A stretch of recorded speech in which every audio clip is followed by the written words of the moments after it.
International USA spokesman Eric Ferrero lauded the short-term relief provided by the order, but added Congress must step in and block this unlawful ban for good. This has been FPP Radio News, online at fppradio.com. Federal authorities are currently on high alert in Washington, D.C., following reports that hundreds of crazed sociopaths infiltrated the congressional chambers this morning. Mary Canley, a Capitol employee who managed to escape the House chambers, described the troubling scene to reporters. I saw all of them.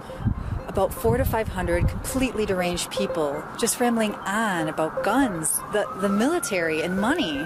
Investigators say the lunatics, many of whom are believed to suffer from severe personality disorders, have locked themselves in the chambers for hours now, with no clear purpose or reasoning. I looked at one of them right in the eyes, and it was like he was empty on the inside, devoid of any emotion or feeling.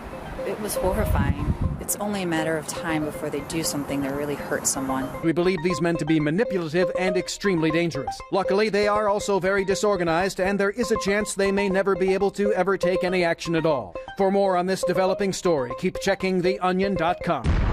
This is the Onion News Network.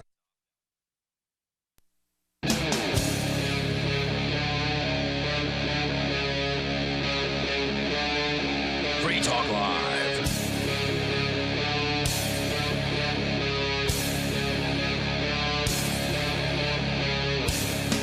It is Free Talk Live, the Saturday edition of the program. Of course, you can take control of the airwaves here. You can bring up anything that you want.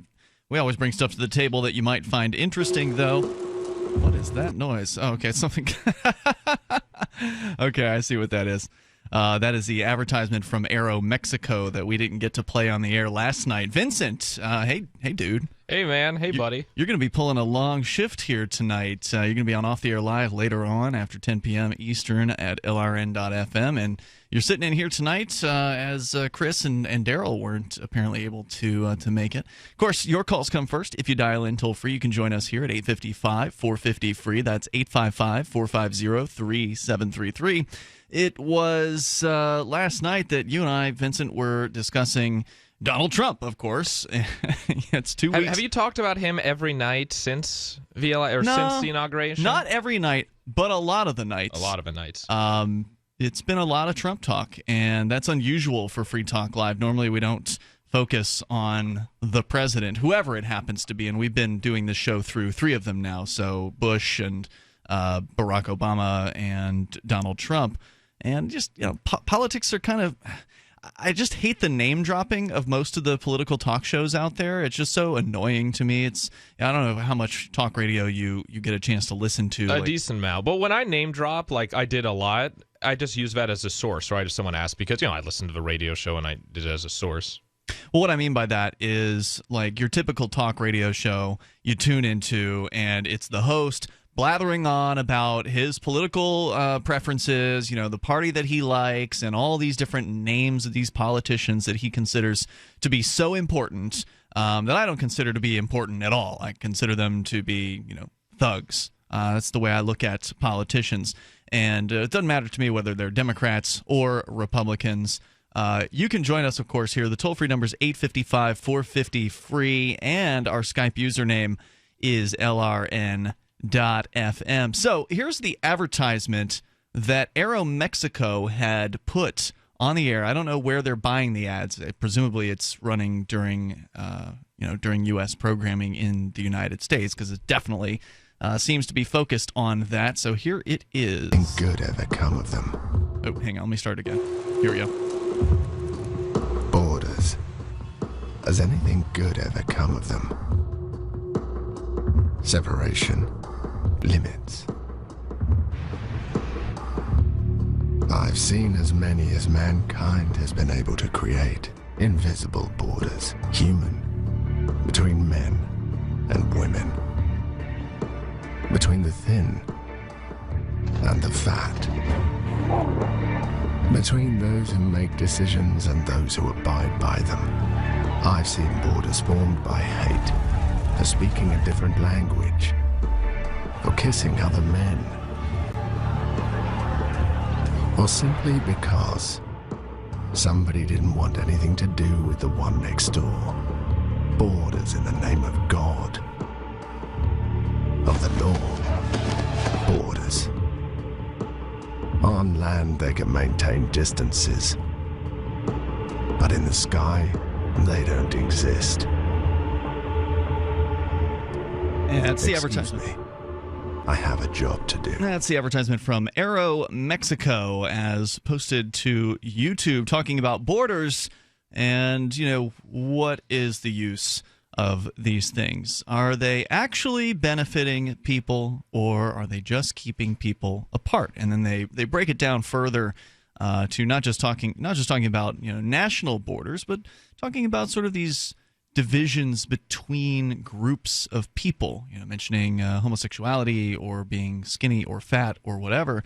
And Vincent, you're fresh out of school. I mean, high school at least. You're in college now. Certainly, a lot of these things that I remember when I was in school, there were definitely divisions between people. The cliques, as they're called, the cliques of people who, over here there's the jocks, over here there's the goths or whatever they are now. I don't know what the breakdowns are these days. Emo, I've heard that's a newer thing. Yeah, I don't know. It's not like Mean Girls. If you ever saw that, I think it was like 2004. Yeah, a long time ago. Yeah, so it's not as clear cut. It's not. I think 21 Jump Street really portrayed how high school, or at least back when I was in high school. You mean the original 21 Jump Street? No, the new movie with okay. the new movie, because it has the character one of the main characters was a jock in high school. And he tries to act as if it was back in the 90s or 80s in high school. And then he's like, oh, yeah, all the sports kids are the cool kids. And like, oh, no, it's the weird, nerdy theater kid. And, it's not everywhere. But, yeah, so it's not so much as similar. It's really muddled, right? Because different groups of people would hang out and stuff like that. And did that ever break down for you? Because when I was in high school, it started to change toward the end of the high school year. Like, people were pretty nasty towards one another and very separate in their groups early on, but then as the senior year approached and during senior year, it seemed like those walls seemed to break down. Did you have an experience like that? So this probably will give a big insight into my psyche and some of my political statements I'll make tonight, but in a way I sort of wish it was like that, because you wish it was like that, or because everyone had back the way I thought of it when I was in high school. And even in middle school and elementary school was like, how it showed on television and such. And so everyone had a group they belonged to. Even the outcasts group had a group. And so when I was going to school and from elementary school and middle school and things, there was more or less a giant blob of people, like 90%, a collective of people who would all get together. And they, it was like, I think a collective was good, the normies, as we called the normal people. And and the people who didn't fit into that, it was very difficult. Now, where were you? Were you one of the ones who didn't fit into that? Oh, yeah. Okay. Yeah, I wasn't. And, I know that's cliche. Everyone says, oh, I don't fit in. But, yeah, I literally didn't. And, it's damaging, right? We're a social species. And then eventually, me and, the other people who didn't fit in, it was hard to make a group because, we all had our different things. We all just wanted to sit in our basements and play video games and stuff. But eventually, we did find ourselves a group, and it was just through the sheer effort. And I think it's just like the whole conformity, right? Because the people who wouldn't conform. And it wasn't, some people would say, oh, well, that's good, right? There's always going to be some outliers. But no, because this kid who didn't conform, I remember he committed suicide. And this was in junior year, and all the people who conformed, right, the normies, right, the 90% blob, they all freaked out because somewhere in their psyche they said, oh, God, this is partially our fault because we didn't include him, because everyone was like, oh, I remember him, but no one really talked to him. I knew this guy a little bit. He had closer friends, but like all these people freaking out, they aside from his closest friends and family and relatives in the school, they didn't know him. They didn't care. Anyone outside of her circle, they didn't care, but they all cried because that's what you're supposed to do, and that's how you would get out of class. And me, I got saw upset. that happen. I got upset a little later on, but I realized, and it just made me sick because I'm like, look, you people, you don't care. Whoever's not trendy, whoever's not cool, whoever's not relevant to you or your social life, you just cast out, you treat like garbage, and then when they're gone, when they finally just get sick of it all, you pretend like you cared. And that really gave a lot of insight into how normal people think. But so can you relate then to this advertisement from Aero Mexico? Oh, absolutely not. Where they're talking about these artificial, arbitrary borders put up between not just countries, but also individuals. You can't relate that. You can't draw. That's one called, to another. Well, one it's by a company that wants to make money, right? If I wanted to, if I wanted to park my trailer on their runway, Borders would suddenly I don't own it. I don't own a trailer. Okay, all right. I don't own a trailer. I wish I did because that'd be more net worth. But they would suddenly care about Borders, right? It's called marketing. It's called unicorn poop. Because this is something, everyone, it's like... Just because a company is interested in making money doesn't mean that what they're saying isn't worth hearing. Well, no. Everything is worth... To a certain extent, everything is worth hearing once in my book. But, no, this is what they're saying is not it. Because they, this wasn't old, right? This isn't a new advertisement, right? This was before the election. I guess you're right. It is pre. So this was May 23rd of last year. Wait, which YouTube channel... that posted it? Because the one you posted on your Facebook was from like 20. It was from a while this ago. is on Latino Rebels. Okay, that's it. So YouTube that's the one channel. I saw also. So that was before Trump even won the primary, I believe. Well, that's true. I don't May. know. I don't know about that. That's May. Yeah, that's before. Oh, yeah, that's before the GOP. That's after the primary, isn't it? Toll-free number here, 855-450 free. Regardless, let's talk about the Borders here, and you can share your thoughts. It's Free Talk Live. Today, how to incorporate your business in just 10 minutes so you won't lose everything if you get sued. Step 1, stop putting it off. If you're not incorporated and someone sues your business tomorrow, it's not just your business at risk. You can lose everything: your home, your car, even your life savings. Step 2, call the following number for a free 10-minute incorporation guide from Incorporate.com. 1-800-940-9829. They don't provide legal or financial advice. They just make incorporating quick and easy. So you can incorporate or form an LLC in just 10 minutes. That number again is 1-800-940-9829. Step 3, congratulate yourself. By taking just 10 minutes to incorporate your business or form an LLC, you protected your home, your car, and your life savings. And that is how you incorporate your business in just 10 minutes. But hurry while they're still giving away these 10-minute incorporation guides for free. Call 1-800-940-9829. That's 1-800-940-9829.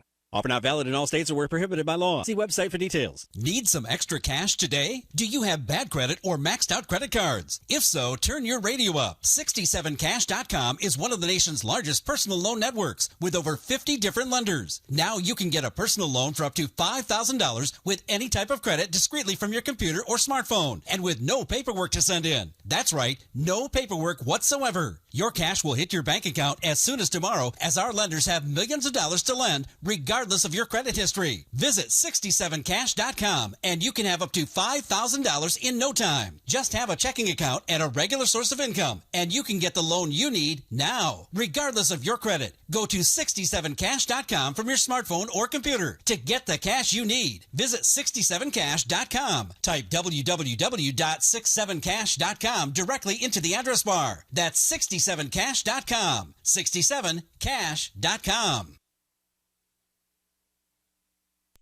Money, power, and respect are all yours at CreditSuccessSecretsRevealed.com. Be seen as an industry leader. You can do it. The last application you filled out when it was time to hit submit, did your nerves spike? You didn't get the approval you seek, but there's a better way. We teach you exactly what to place into the right systems the right way the first time so you get approved. Get up to $100,000 in instant business credit. Many people will get cash on the spot. Use those two tools in your new corporate credit engine so you can walk into the bank and get your project funded today. It's all about today at CreditSuccessSecretsRevealed.com. Credit Success Secrets Revealed is explosive and ignites instant results. Dial 1-800-707-8719. That's 1-800-707-8719. 1-800-707-8719. Or just go to CreditSuccessSecretsRevealed.com. So you've heard all 3 hours of the latest episode of Free Talk Live, and you're still hungry for liberty-oriented audio content? Did you know that we have another 24/7 audio stream at LRN.FM? The Liberty Radio Network airs the latest episodes of some of the best liberty-oriented podcasts on the internet around the clock. In addition to recorded content, you'll also hear live shows like Free Talk Live, originating from our Keene, New Hampshire studio. So listen anytime at LRN.FM. That's LRN.FM. Did you know that Free Aid is a mutual aid, educational, and networking organization? At Free Aid, we support volunteers who provide first aid. We do outreach to the public about health and safety, and we bring together medically skilled freedom lovers. Free Aid is made possible by your generous support. Donors can receive great gifts like first aid kits, t-shirts, silver dime cards, and hoodies. The Free Aid Silver Dime Card Project is sponsored in part by Roberts & Roberts Brokerage, Freedom's Phoenix, and Don't Tread on Meme. Visit fr33aid.com. If you enjoy LRN.FM, please contribute to your favorite shows via their websites and become an amplifier at amp.lrn.fm. That's amp.lrn.fm.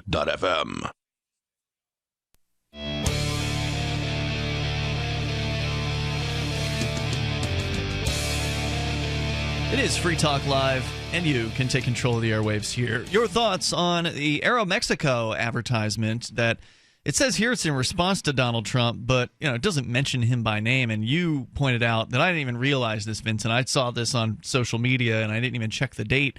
It actually came out last year. But nonetheless, I think the message is still relevant. We'll continue with it here in moments. Your calls and thoughts are welcome. Our toll-free number is 855-450-FREE. Now, healthcare is pretty messed up in the United States, and don't expect the government to fix it for you. You've got to take matters into your own hands, and if you want to avoid insurance, well, there are other options, and one of them is healthexcellenceselect.com.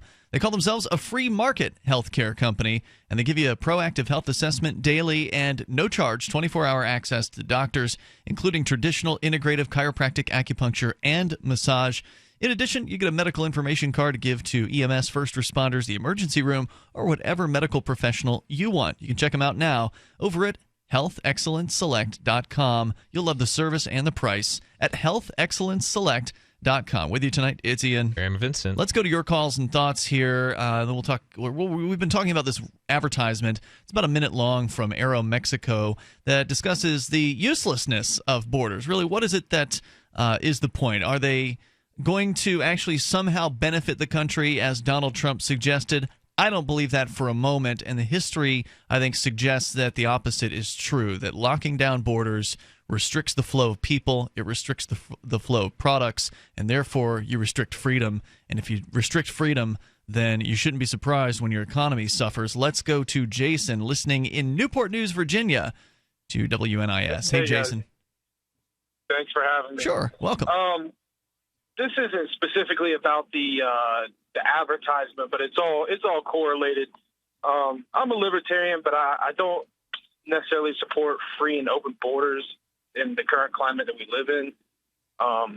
But my point is, I think if you were to get rid of the welfare state, the entitlements that we had, and also stop creating refugees, the whole Muslim ban, borders.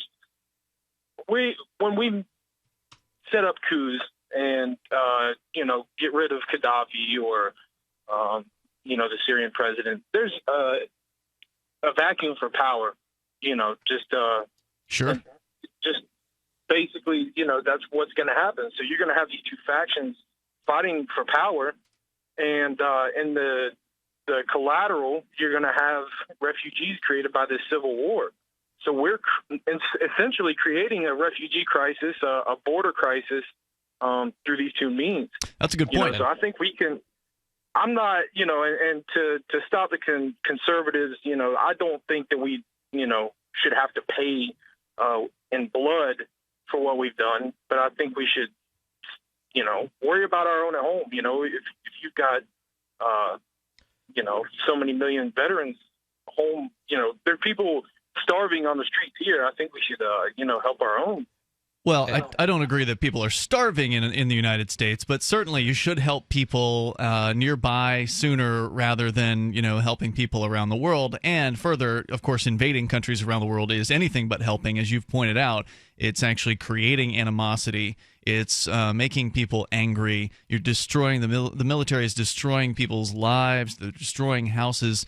And so, of course, people are going to be mad about that. And so, yeah, I think that's a sensible suggestion. And I don't know why anybody would oppose it besides this fear-mongering of, well, terrorism. We've got to stop terrorism. And, of course, that means that there's no limit to the size of the federal government. If that's what the mission is this war on terror, which George Bush started, it's never going to end, because terror is this kind of nebulous threat that kind of hangs out there. It's not like a typical, like a threat from decades ago where you could look at the Chinese or the Russian army and you knew what the size of it was, and generally, and they all wear the uniform, so it's easy to identify them. And it was a completely different. Fighting wars in the past was completely different than this war on terror. There's never going to be an end to it, because every time you crush one terrorist operation, another one pops up in its place. And sorry, go. I'll let you by all respond means. to that. And you bring up an interesting point about the government creating this. I remember back when Libya, between the rise of ISIS and when Libya was bombed by NATO, and Gaddafi warned the West. He said, if you take me down, there's nothing stopping all these refugees from Africa and the Middle East into flowing and invading, or migrants, not refugees, migrants invading Europe. And so he got taken down. And I remember people saying, oh, well, it's good we have all these migrants coming into Germany because there aren't enough people working now. And these migrants will pay all the old people's they'll pay their pensions, pay their salaries, and also they need cheap labor to work in German manufacturing plants. And so if you think about it, and these were politicians saying it at the time also. So at the time I didn't put two and two together. These people who didn't, for cheap labor, and then also in the U.S. with Mexico. But these people, these globalists, I like to call them, whatever people want, they created the crisis and they benefit from it. Absolutely. And then you have people like Senator John McCain who, go over there and pick sides and say, hey, we should arm these rebels with, and I believe this is very early on in the conflict, and I'm sure they have their own intelligence as to what's going on, but, we don't really know who these people are. There's to say a picture that we should arm one side or another. And then he wants to go back and arm Vietnam. It sounds like more like an arms dealer than some representative of our country, to be honest with you. There's a picture of John McCain. Good points. There's a picture of John McCain with some of these, back a while. I don't know how many years ago or even months ago, with a group of Middle Eastern rebels. And then now today, for some of the biggest terrorists in the region. Yeah, absolutely. It reminds me of the old picture of was it Donald Rumsfeld shaking hands with Saddam Hussein from the early 1980s? Yeah, exactly. It's exactly like that. And, you see people, and I think even, I remember in the early days of campaign, even, I think it was Donald Trump, I forget who mentioned it, they say, when you see all these ISIS, in their caravans, right, they all have American trucks because they have American trucks, they have American weapons. I saw a video of ISIS fighters, right, this is on the ISIS News Network or whatever, there's a U.S. airdrop to quote-unquote Syrian rebels, and a bunch of ISIS fighters take all the weaponry. And you even have... There's also, kind of the conspiracy theory that ISIS is basically a front group put forward by the CIA just to give the U.S. government an enemy, to give them, a bad guy to go after, some sort of boogeyman to keep people afraid. Yeah, actually, I guess front group is a decent. And, you had, back before ISIS even came up, I remember, I think it was Colonel Schaefer, or one of these, you had some Air Force pilots stood down because they wanted to create a no-fly zone over Syria. And these pilots who had decent intelligence said, we're not going to be Al-Qaeda's Air Force. We're not going to be providing air support for the people we've been fighting for the past 10 years. And then magically Al-Qaeda disappeared, and then something in its place. Al-Qaeda's back. I mean, they're still around. Well, there's splinter groups. Yeah. But what I'm getting at is... ISIS is worse. Yeah, Al-Qaeda morphed. They changed their name to ISIS as part of a PSYOP program just to confuse people in the U.S.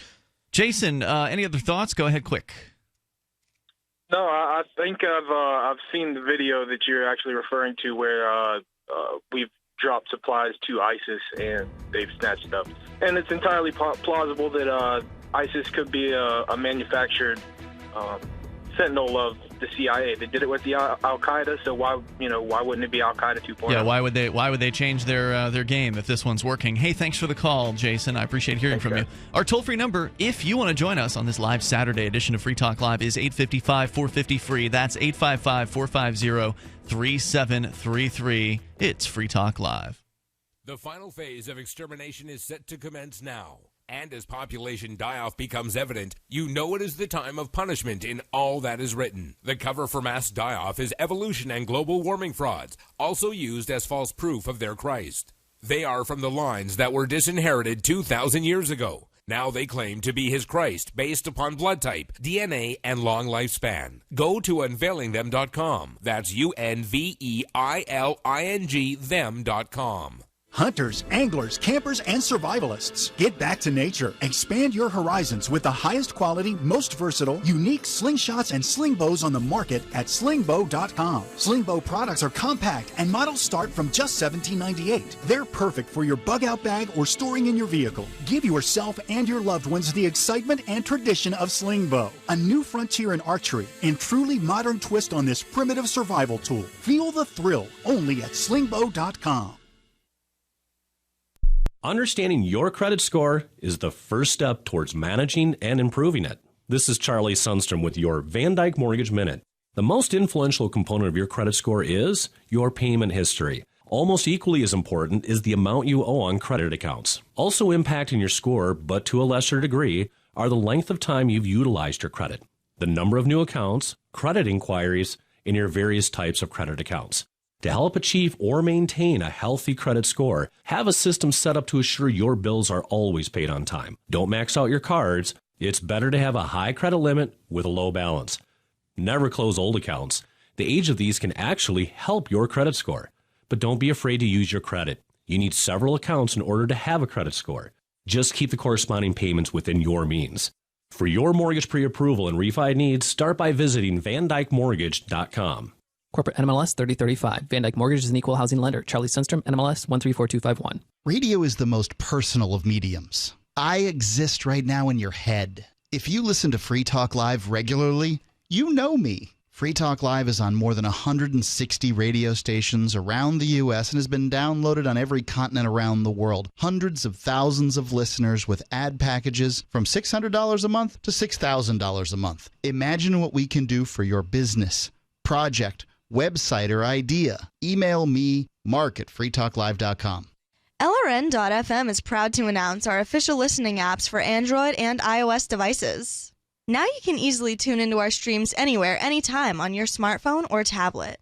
Just visit apps.lrn.fm or search for LRN.FM in the Android or Apple app stores. Please download, rate us 5 stars, then share the link on your social media and let your friends and family know how you're listening to LRN.FM. Download it now, free at apps.lrn.fm. The Free State Project has reached its goal of 20,000 liberty lovers who've pledged to move to New Hampshire and get active to achieve liberty in our lifetime. Perhaps you're trying to figure out what part of New Hampshire should be your destination.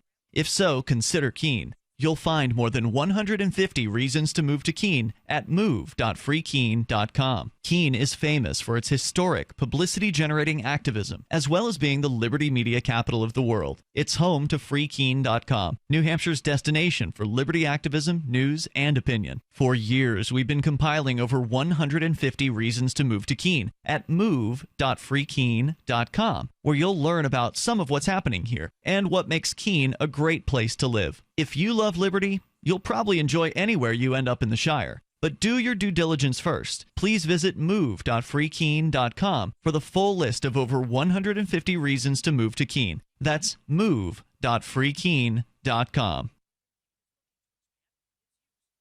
You're listening to the best liberty-oriented audio streamed around the clock, on the air, and online. This is the Liberty Radio Network at LRN.FM.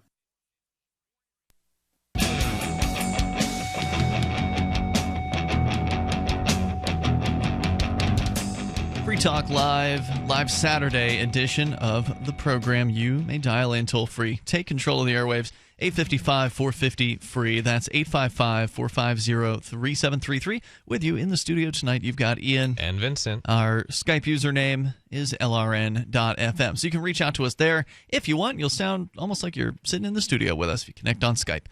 So, want to let you know about Jaxx. It's the official wallet of Free Talk Live. What kind of wallet? Bitcoin and other cryptocurrencies. It actually holds multiple different cryptos, and it's free. So you can go and download it at jaxx.io or your Google or Apple App Store. There's actually Shapeshift integration right there in the wallet, which means you can easily exchange between cryptocurrencies. So if you want to transfer from Bitcoin into, let's say, Ether, you can easily do that, or Dash, or some of the other ones that it can hold. You can do that easily with Jaxx, Jaxx. And it's easy to back up your wallet and recover funds with Jaxx, and they're striving to give you command over your digital life. It's coins, contracts, currencies, identity, and more. That's the vision for the future for Jaxx, your digital command center in the palm of your hand. It's Jaxx, the official wallet of Free Talk Live at jaxx.io. As we go to your calls and thoughts, toll-free number 855-450-FREE. You know, are borders everything they're cracked up to be, or are they just yet another aspect of the ever-growing police state? Let's go to Carter in Noblesville, Indiana. Carter, how are you listening to the show tonight, by the way? Via phone. I did call in. All right, welcome. I was actually wanting to kind of continue the conversation about ISIS and terrorism. Sure. I was curious. I wanted to hear you guys' opinion on something. So everybody knows, obviously, that Syria is a big mess right now. I mean, Russia's involved, Iran's involved, the United States. Everybody has their hands in it. It's a big proxy war. So I would say I wanted to know if you guys thought that it would be reasonable for the United States to actually go into Syria and fight a war, and do you think we should do that or not? Absolutely not. It's never a good idea to go to war, especially in a place that's not your own land. I mean, it's one thing to defend your own property. It's another thing to go and mess in somebody else's conflict. And we've seen historically that the United States has gotten involved in plenty of world conflicts, and ultimately, you know, more people died than otherwise would have, especially people from the United States dying than otherwise would have been necessary. And, you know, the way I see it is, if you feel strongly about what's going on in Syria, then go sign up and, you know, sign up with some military that's over there and go join up and, you know, go have fun. But I'm not interested in supporting it. Vincent, what about you? I think, isn't that illegal to sign up and go for... As a US citizen. It's illegal to support terrorists, right? So you could go and join like the Kurds. No, I don't. But I'm just thinking, like, what's the old French organization, the Legion? Oh, you have or to be like a hardcore operator to join the French Foreign Legion. So, but what I'm saying is, if you want to I get what join you're saying. It's just very difficult. As long as you're joining up some organization that's not on the enemies list of the United States, then the U.S. won't prosecute you, as I understand it. So I think I haven't really looked into what exactly, I don't know if we're still doing, but anyways, while we have assets there, I don't think we should escalate it, because both Russia and Iran are escalating it. I think we've been inhibiting the war from being fought, because, you know, the U.S. government would support Thank you for that, the U.S. government would support these moderate rebels, and then in the end it turns out they were giving that equipment to ISIS, or they were actually ISIS themselves. Even the moderate rebels a lot of them are the real, like, moderate ones that aren't total pieces of garbage.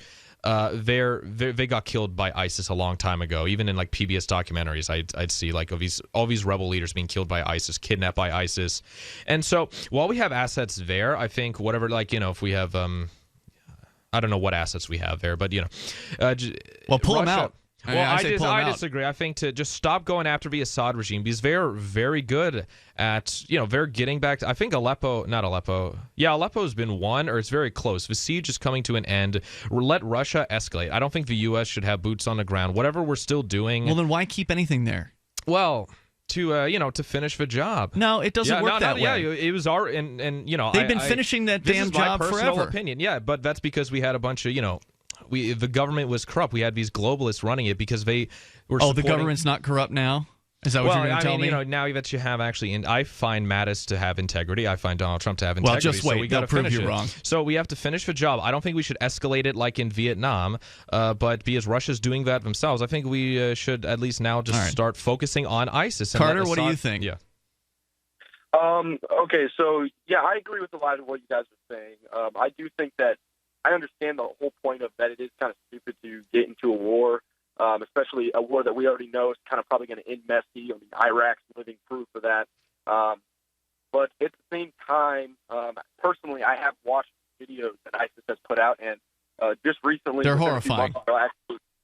I actually swore into the Marine, and so I'm not a Marine yet, but I am a plebe in waiting, so I'm waiting to go to boot camp.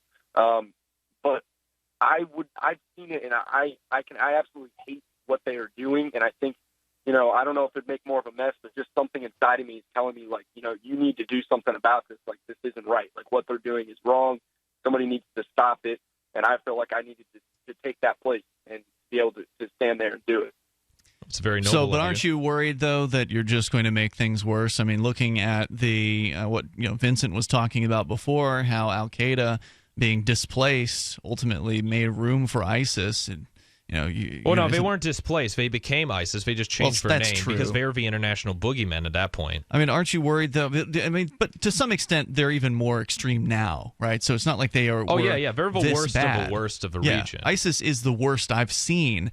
And the videos you were talking about, Carter, are absolutely horrifying. So I mean, I understand why those would be motivational, but do you see that maybe sort of lowering yourself to their level, using violence as your tool, is ultimately going to create blowback? It's going to create exactly more of what it is you're trying to fight against?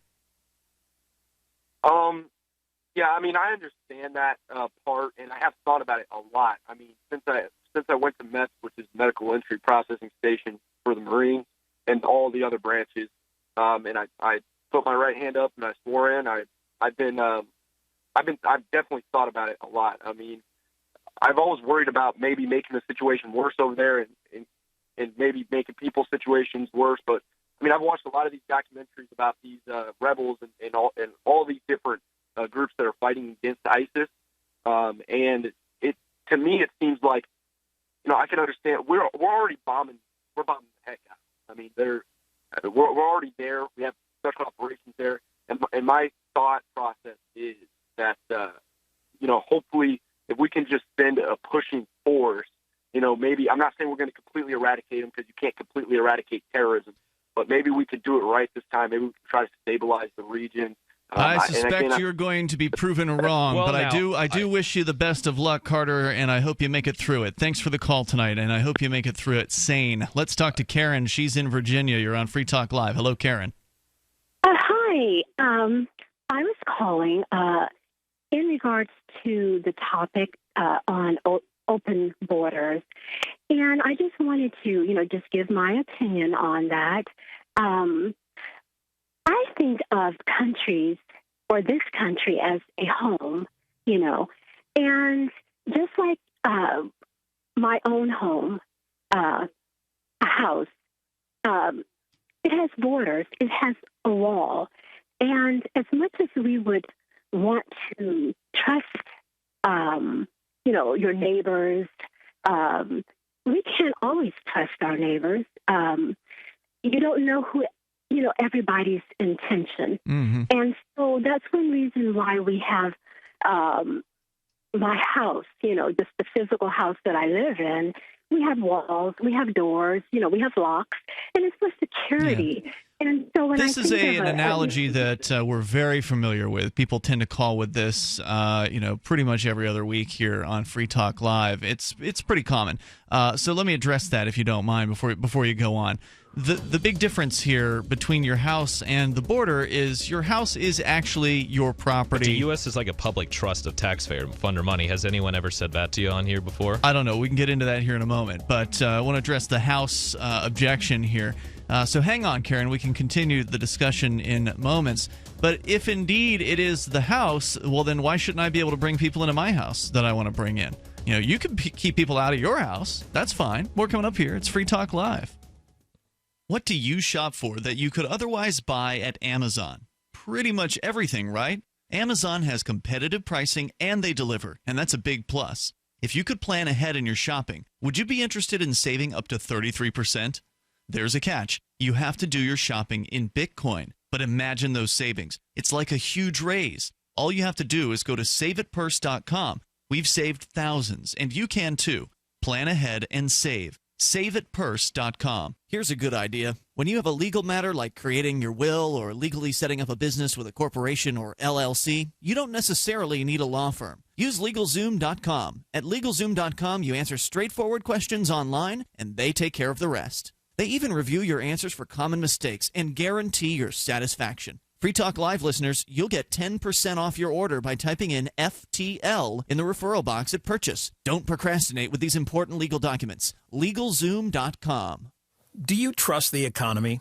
How about our banking system? Our president states that we're sitting on a bubble right now, and when the Fed raises interest rates, bad things are going to happen. Well, the Fed is outlining rate hikes here and now. There's never been a better time to turn your IRA into physical gold with GSI Exchange. 800-261-5570. That's 800-261-5570. GSI Exchange can make this happen fast, and it's money you control, not the big banks. 800-261-5570. Ask about our Gold and Silver Investors Guide and learn how your qualified IRA transfers can get you $1,500 in free physical gold or silver delivered right to your home. GSI Exchange has an A-plus rating on the Better Business Bureau, too. Get the security for your money now. Call GSI Exchange at 800-261-5570. 800-261-5570.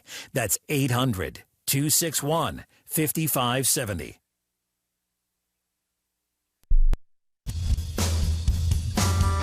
This is Michael Dean from the Freedom Teens radio show.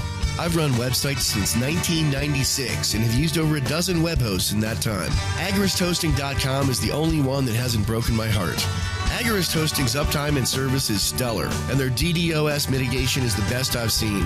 That's important because if you tell the truth in this world, you'll ruffle feathers. And some people will try dirty tricks to silence your voice. No matter what the haters hit us with, Agorist Hosting keeps our websites online. If you have a mission-critical commercial presence or a world-changing activism site, you cannot tolerate any tomfoolery. So go with AgoristHosting.com. And if you want to get your foot in the door with decentralized marketplaces, Agorist Hosting is now offering Open Bazaar hosting. Go to AgoristHosting.com, click on the button that says Get Hosted. Agorist Hosting, that's AGORIST, hosting.com. You may already know about the Free Talk Live audio-on-demand phone line at 641-793-9660. Did you know that not only can you listen to Free Talk Live via your phone, you can also leave a message and have it delivered to Free Talk Live's hosts? To leave us your thoughts, just dial 641-793-9660. That's 641-793-9660. Press 2 for Free Talk Live, and then hit 0 to leave your message. This Your Family Today tip is brought to you by Ovaltine. Give your kids the nutrition they need to be their best. Visit us at OvaltineUSA.com. Telling your child about healthy food choices is important, but showing her what to eat goes a lot further. Have her help create the grocery list, then bring her to the store with you. Picking out healthy foods together helps kids get in the habit of thinking about what they're eating every day. For more tips like these, visit us at parenthood.com/yourfamilytoday. While our satellite channel is free to listen to, it's not free for us. You can help us cover our satellite costs with the chip-in on the right side of the page at LRN.FM.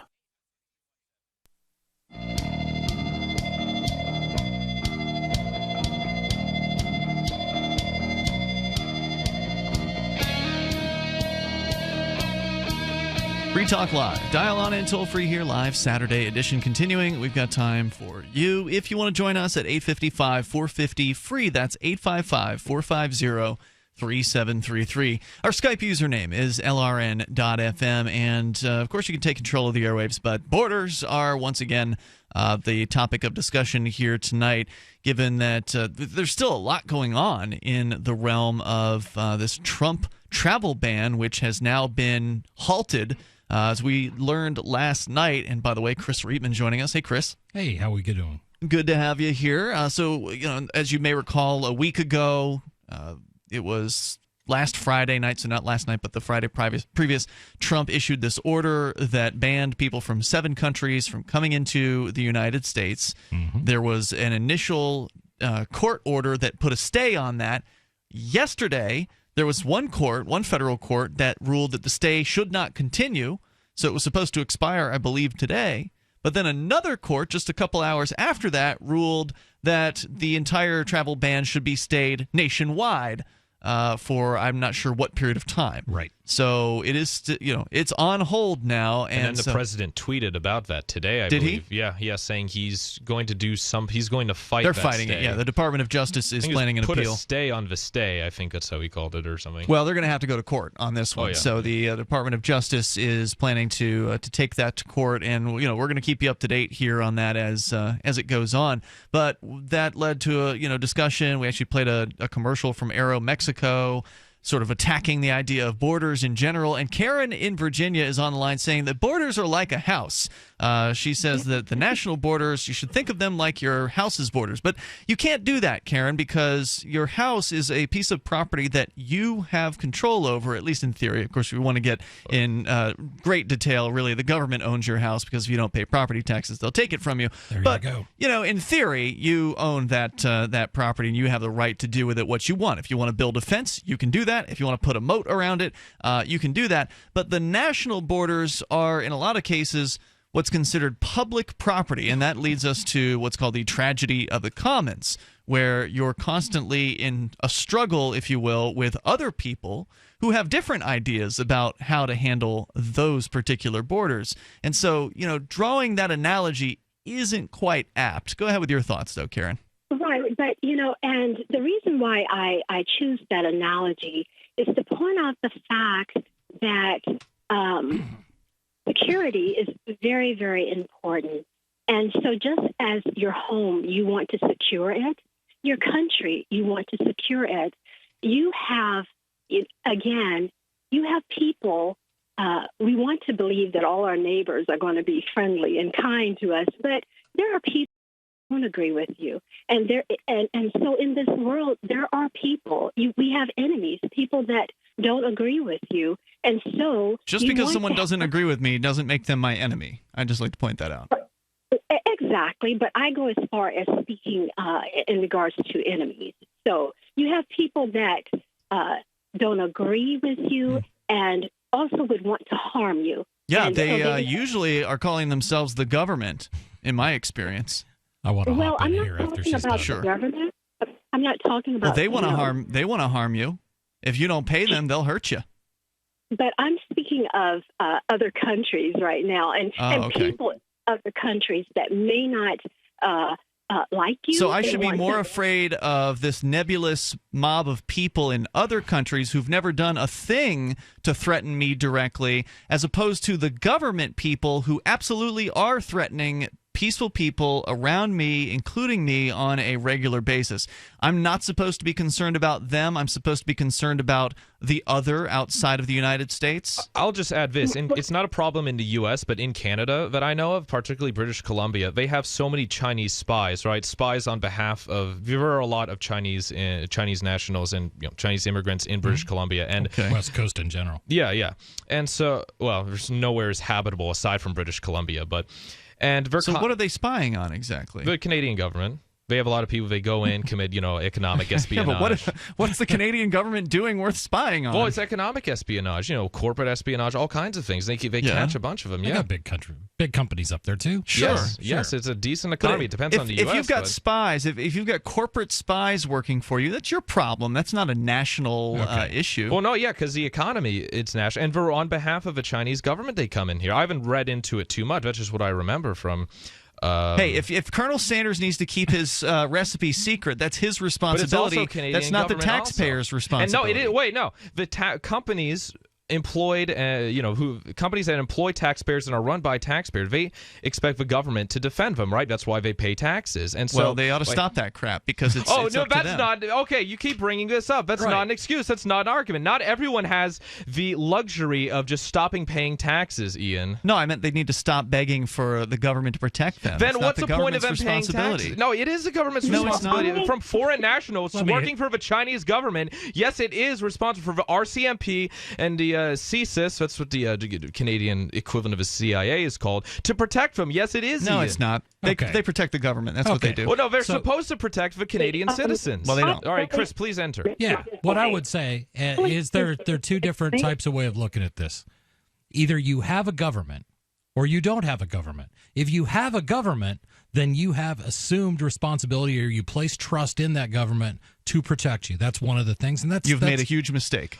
If that's the we case. can debate that at another time. But if we look at how our country was founded, we look at our Constitution, we look at the intent of the founding fathers. It was very much about the defending the country against foreign invaders, because that was a real thing. And it was a social contract.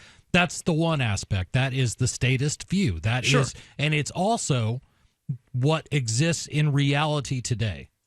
Except for the fact that they'd have no obligation to protect you whatsoever. I mean, exactly. That's what they'll be very clear with that. That's now, what the other exists in side reality. Of that is, there's what they say.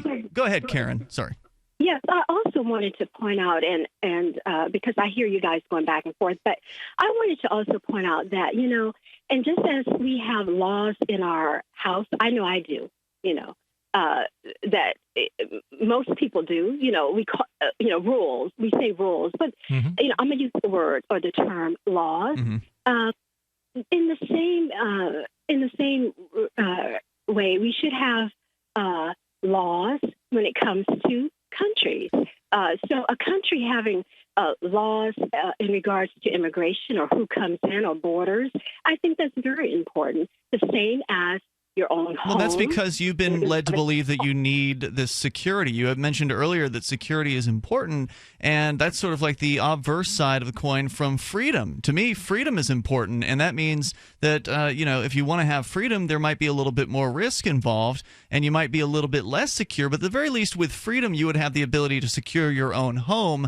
You have that choice, and if you want to live in a fortress, then you should be free to do that. Well, but forcing me to live in your fortress with a bunch of armed guards surrounding me, I'm not okay with it. Thanks for the call, Karen. Well, that doesn't equate. Sorry, no, that doesn't equate free. I mean, open borders doesn't equate freedom, because you say, oh, well, if you don't want people coming into your house, but if someone breaks into my house and. Yeah, even in Castle Doctrine states, if someone breaks into my house, I can't just shoot them and then go on in my day. If someone breaks into my house trying to steal my property, if I shoot them when they're taking my TV out, I will go to jail. I will be arrested by this government. So at the least, you'll have a lot of paperwork to deal with. Well, yeah, and they say it's better to be tried by 12 in some states, and you will probably go to jail. And still, but not you pay a lot of money, so it's a form of anarcho-tyranny. So you're in favor of one. You call it freedom. I think in another way it's tyranny. If we were to get rid of all of it, you're going to say freedom to travel is tyranny now? Well, no. Freedom for people, and this is just a reality, Ian. Not everyone I know, and it's a shame that there are some good people who could contribute to this society a lot. But there are people who come in. 51% of immigrant households, illegal and illegal, they get some kind of government benefit. Where do you get those numbers from? Center of Immigration Studies. It is from the Census Bureau. How do they study illegal immigrants? No, they said legal and illegal. So they say, are you an immigrant? And they don't have to say their legal status, so they don't get scared. Yeah, I question those. Okay, well, you know what? Hey, that's not an argument. You have to look into it yourself. I looked into it. I am certified in statistics. I went to university. So, yeah. So right now, the burden of proof is on you to look into that, right? So, really. Yes, it is. It exactly is. You to prove your assertion. Yeah. But I keep going back. I didn't. That's where I got it from. The difference in looking at things from a status view or looking at it from a liberty view. Now, you could say that, yes, you have the ability in a statist society to defend yourself in your own home.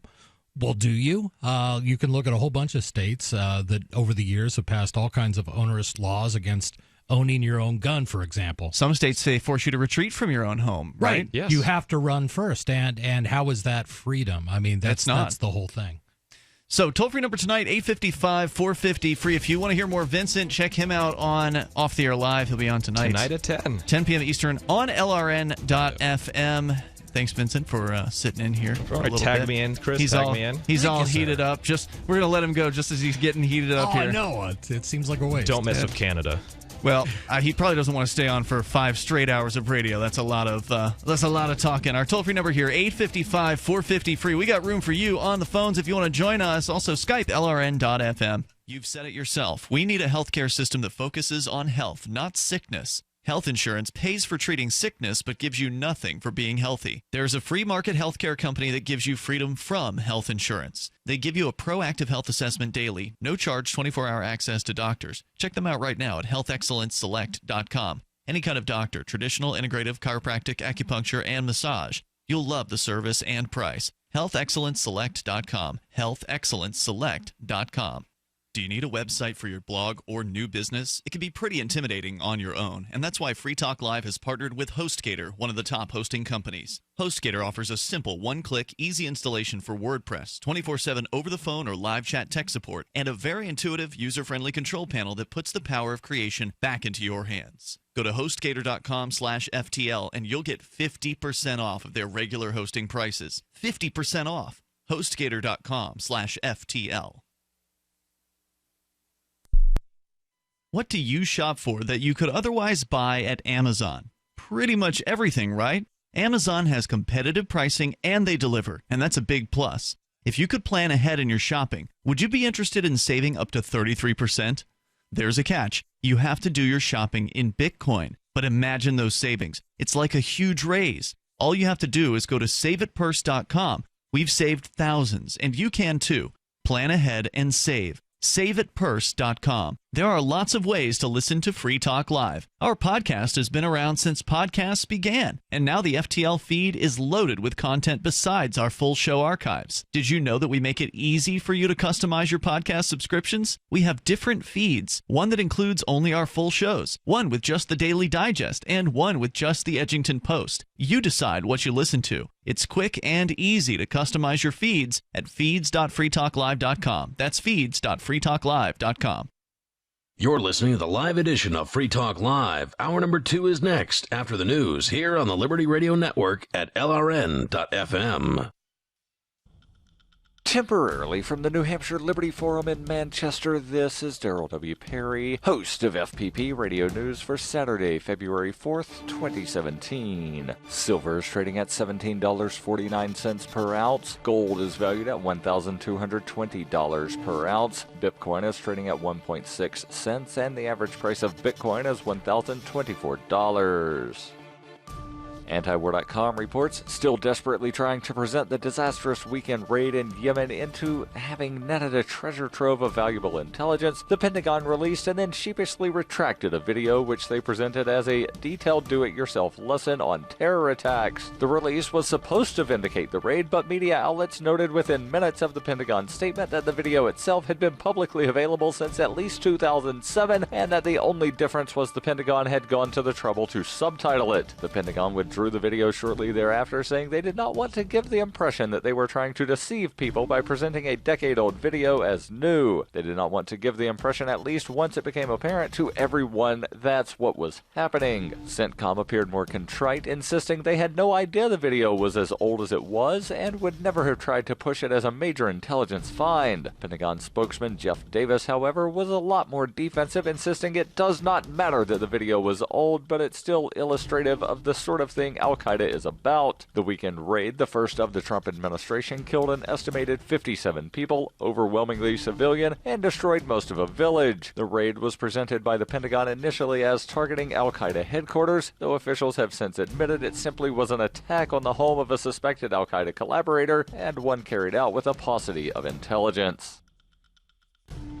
For nearly 40 years, Roberts & Roberts Brokerage has been a trusted source for buying and selling precious metals like gold and silver. They also take Bitcoin for precious metal purchases and have permanently removed the minimum purchase amount for all orders paid in the digital currency. Call Roberts & Roberts today for knowledgeable advice on buying and selling precious metals and a forward-thinking approach to new technologies. 800-874-9760 or visit online at rrbi.co. Reuters reports a federal judge in Seattle on Friday put a nationwide block on U.S. President Donald Trump's week-old executive order temporarily barring refugees and nationals from 7 countries from entering the United States. The judge's temporary restraining order represents a major challenge to Trump's action, although his administration could still appeal the ruling and have the policy upheld. Judge James Robart, a George W. Bush appointee, made his ruling effective immediately on Friday, suggesting that travel restrictions could be lifted straight away. He is expected to issue a full written ruling over the weekend. Jay Inslee, the governor of Washington, celebrated the decision as a victory for the state, adding, "No person, not even the president, is above the law." Washington Attorney General Bob Ferguson said this decision shuts down the executive order right now. He said he expected the federal government to honor the ruling. The Department of Justice made no immediate decision on an appeal, issuing a statement saying the department looks forward to reviewing the court's written order and will determine next steps. The new Republican president's order signed on January 27th triggered chaos at U.S. airports last weekend. Some travelers abroad were turned back from flights into the United States. Crowds of hundreds of people packed into arrival areas to protest, and legal objections were filed across the country. The challenge in Seattle court was brought by the state of Washington and later joined by the state of Minnesota. The judge ruled that the states have legal standing to sue, which could help Democratic attorneys general take on Trump in courts on issues beyond immigration. Washington's case was based on claims that the state had had suffered harm from the ban. For example, students and faculty at state-funded universities being stranded overseas. Judge Robart probed a DOJ lawyer on the litany of harms suffered by Washington State's universities and also questioned the administration's use of the September 11, 2001 attacks on the United States as justification for the ban. Robart said no attacks had been carried out on U.S. soil by individuals from the 7 countries affected by the travel ban since that assault. For Trump's order to be constitutional, Robart said it had to be based in fact as opposed to fiction. The decision by the judge was welcomed by groups protesting the ban. Nicholas Espiritu, a staff attorney at the National Immigration Law Center, said this order demonstrates that federal judges throughout the country are seeing the serious constitutional problems with this order. Amnesty International USA spokesman Eric Ferrero lauded the short-term relief provided by the order, but added Congress must step in and block this unlawful ban for good. This has been FPP Radio News, online at fppradio.com.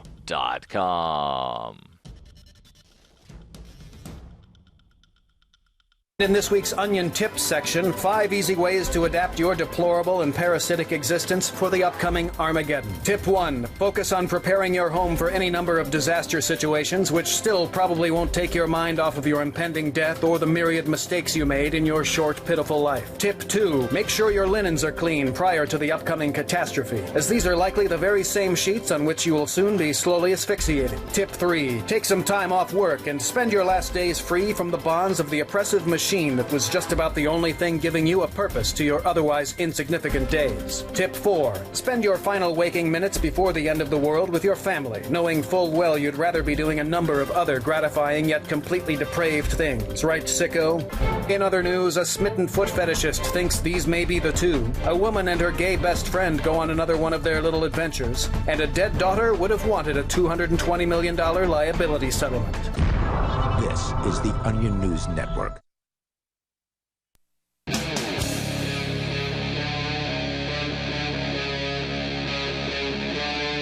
Free Talk Live. Free Talk Live, and it's the live Saturday edition of the program. Joining you in the studio tonight, it's Ian. And Chris. We're going to go right back into your phone calls and thoughts. We've been talking about the border again. It's still a hot topic. You know what has happened in previous years, Chris, is the border has been a hot topic during the election. Right. And then after the election's over, all discussion of the border disappears. Yeah. Washington starts talking about what the true cost of, quote-unquote, sealing the border is. And that seems to be where I think a lot of the Republicans lose steam. I don't think most of the Democrats ever really had a...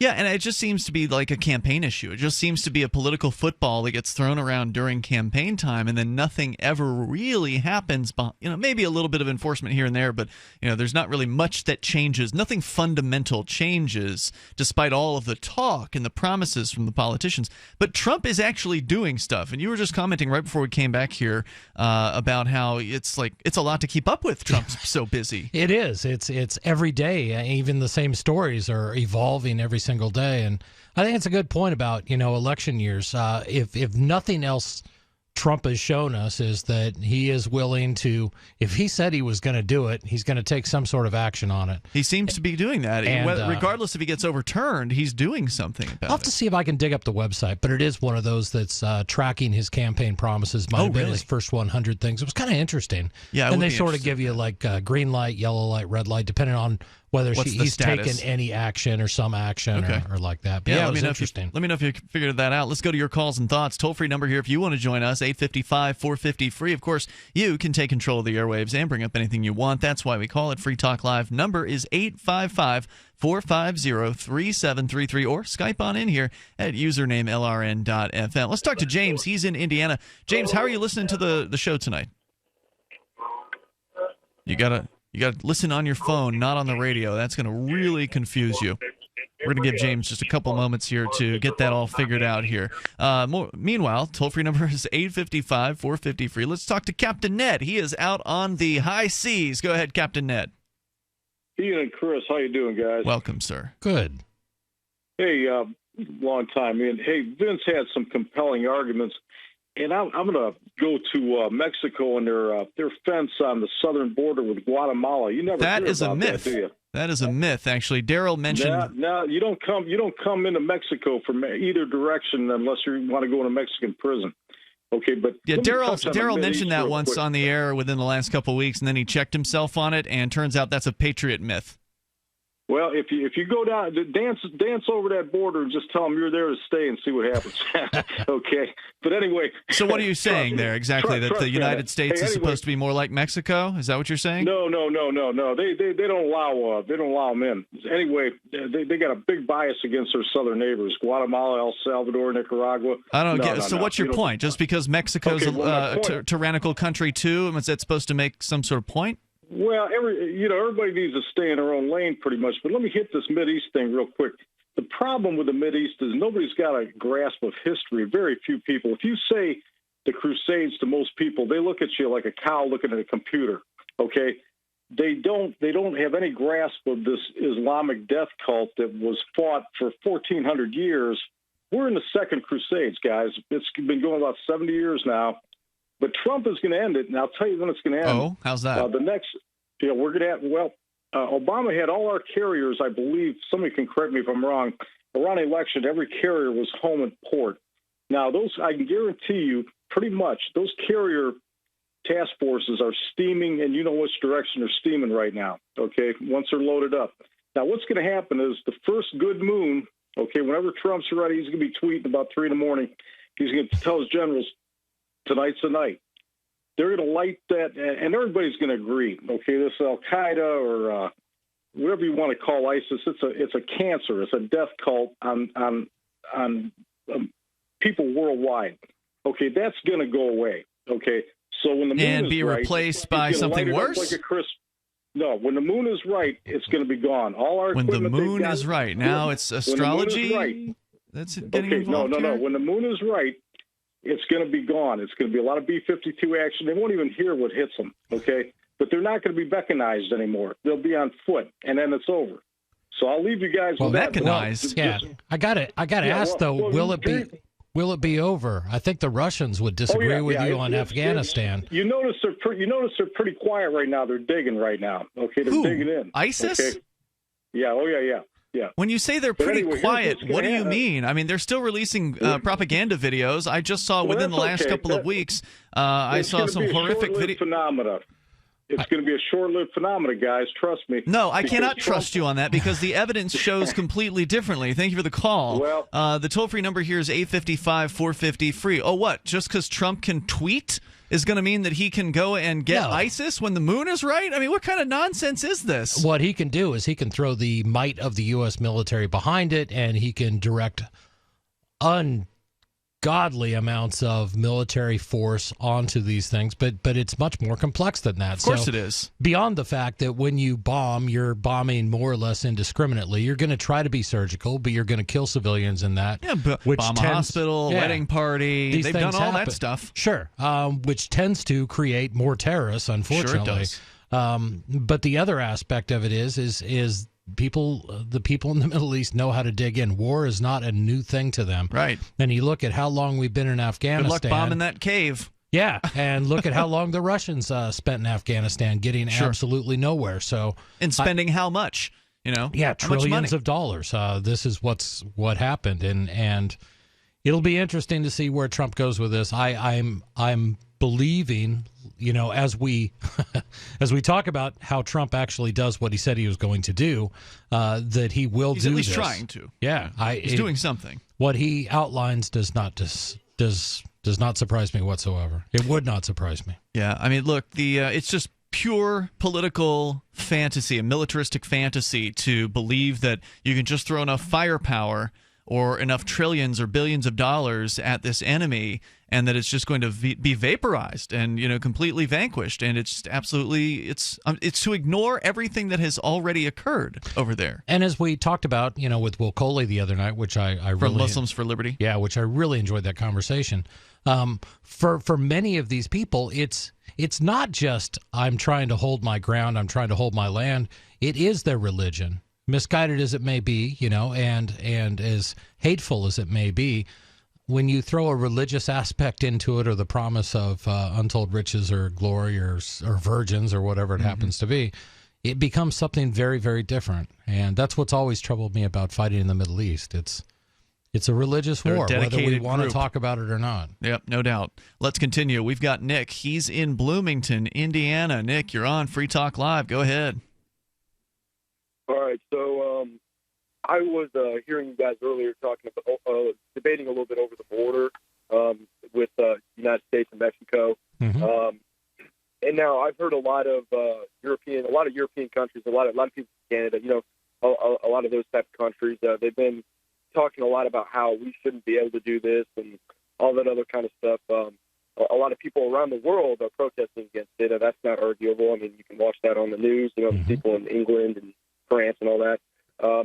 But I was kind of curious. So a lot of these people around the world, a lot of their countries have borders. Like, for example, Spain has a southern border that is protecting them from the Middle East with all the refugees trying to get through. I watched the video recently where refugees actually pushed down the border, and there were border security guards hitting people and forcing them back. And this is happening in the exact same countries where they're complaining about the United States. Right. Now, I'm not saying we have as big as an issue as Syrian refugees, but there's no doubt there's definitely an issue. I feel bad for the regular people who are coming over here just for jobs, but there are cartel members who are coming across, and they're creating little links of gangs in every state. Even up here where I live in Indiana, they just busted a lot of drugs in Indianapolis. Well, here's your solution. You want a solution to cartels, you legalize drugs. That solves that problem pretty much overnight. If you want to stand by, Nick, we can continue the conversation. The toll-free number is 855-450-FREE. That's 855-450-3733. Unfortunately, that proposal will likely not be put on the table anytime soon. I don't remember seeing that in the first 100 days. Nope, afraid not. It's a damn shame, too, because it really would solve a lot of problems. Toll-free number 855-450-FREE. You can join us on the radio. It's Free Talk Live. The following is an incredible, life-changing free offer for anyone with hearing problems who wants to start hearing everything more clearly again. We're now offering free in-home trials of a revolutionary hearing breakthrough called Listen Clear to anyone who calls this special toll-free number now, 1-800-956-9829. Call in the next 10 minutes, and you'll also qualify for free shipping and free batteries for life. Listen Clear is precisely designed by top audio engineers. It adjusts to let you find the perfect way to hear everything, wherever you are and whatever you're doing. And Listen Clear is so invisible, people may not even know you're wearing it. And it's so lightweight, you may even forget you're wearing it too. Don't miss this special life-changing opportunity to hear everything more clearly again for free with a 100% free in-home trial, free shipping, and even free batteries for life. For free information, call now. 1-800-956-9829. That's 1-800-956-9829. 1-800-956-9829.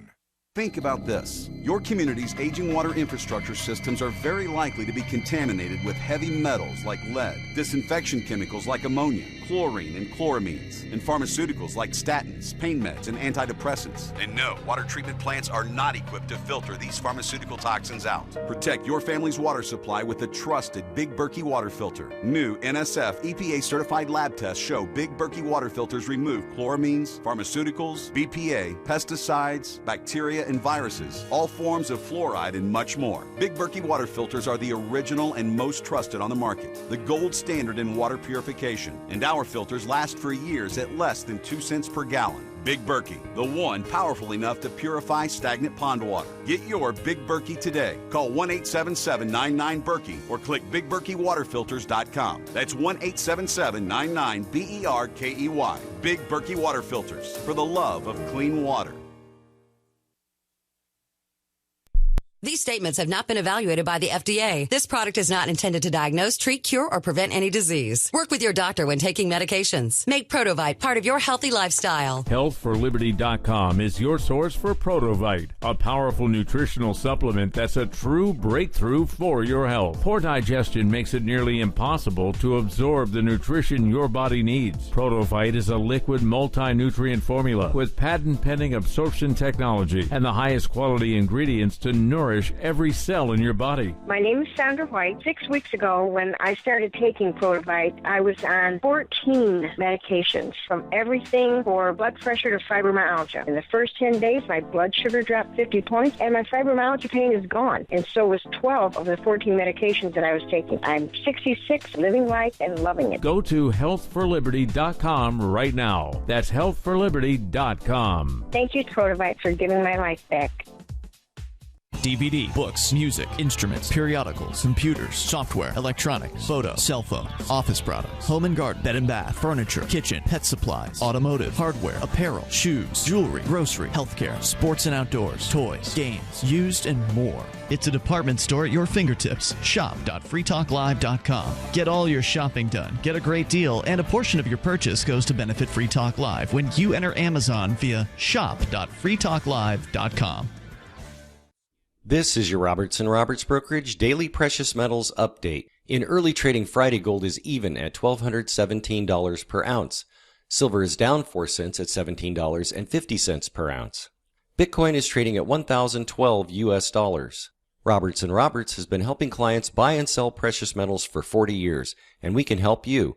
Give us a call today at 800-874-9760 or visit us online at rrbi.co. Do you love Twitter? Make sure you favorite the LRN.FM Twitter account so you can receive our tweets at twitter.lrn.fm. That's twitter.lrn.fm.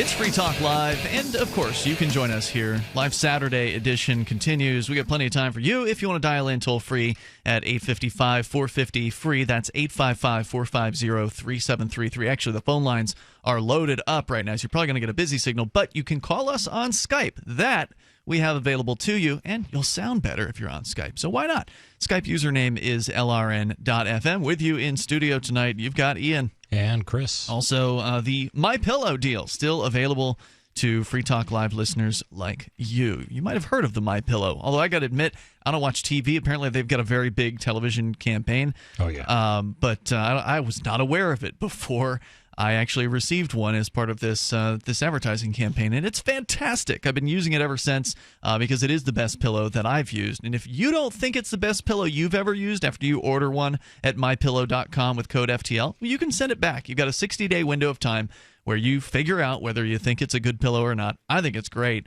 And if you don't like it, you get your purchase price back if you send it back to them. MyPillow.com, use code FTL. You get one MyPillow at half price, two for the price of one. It's designed to fit to the shape of your body and hold your neck in the proper position. It's also designed to be washable and dryable. It's an amazing product, and they're standing behind it for a 10-year warranty. MyPillow.com, use code FTL. Like Free Talk Live. As we go back to Nick in Bloomington. Nick, you just had a brief moment to get your thoughts out. I wanted to make sure that we had a full opportunity to do that. So go ahead. What do you want to share? Well, thank you.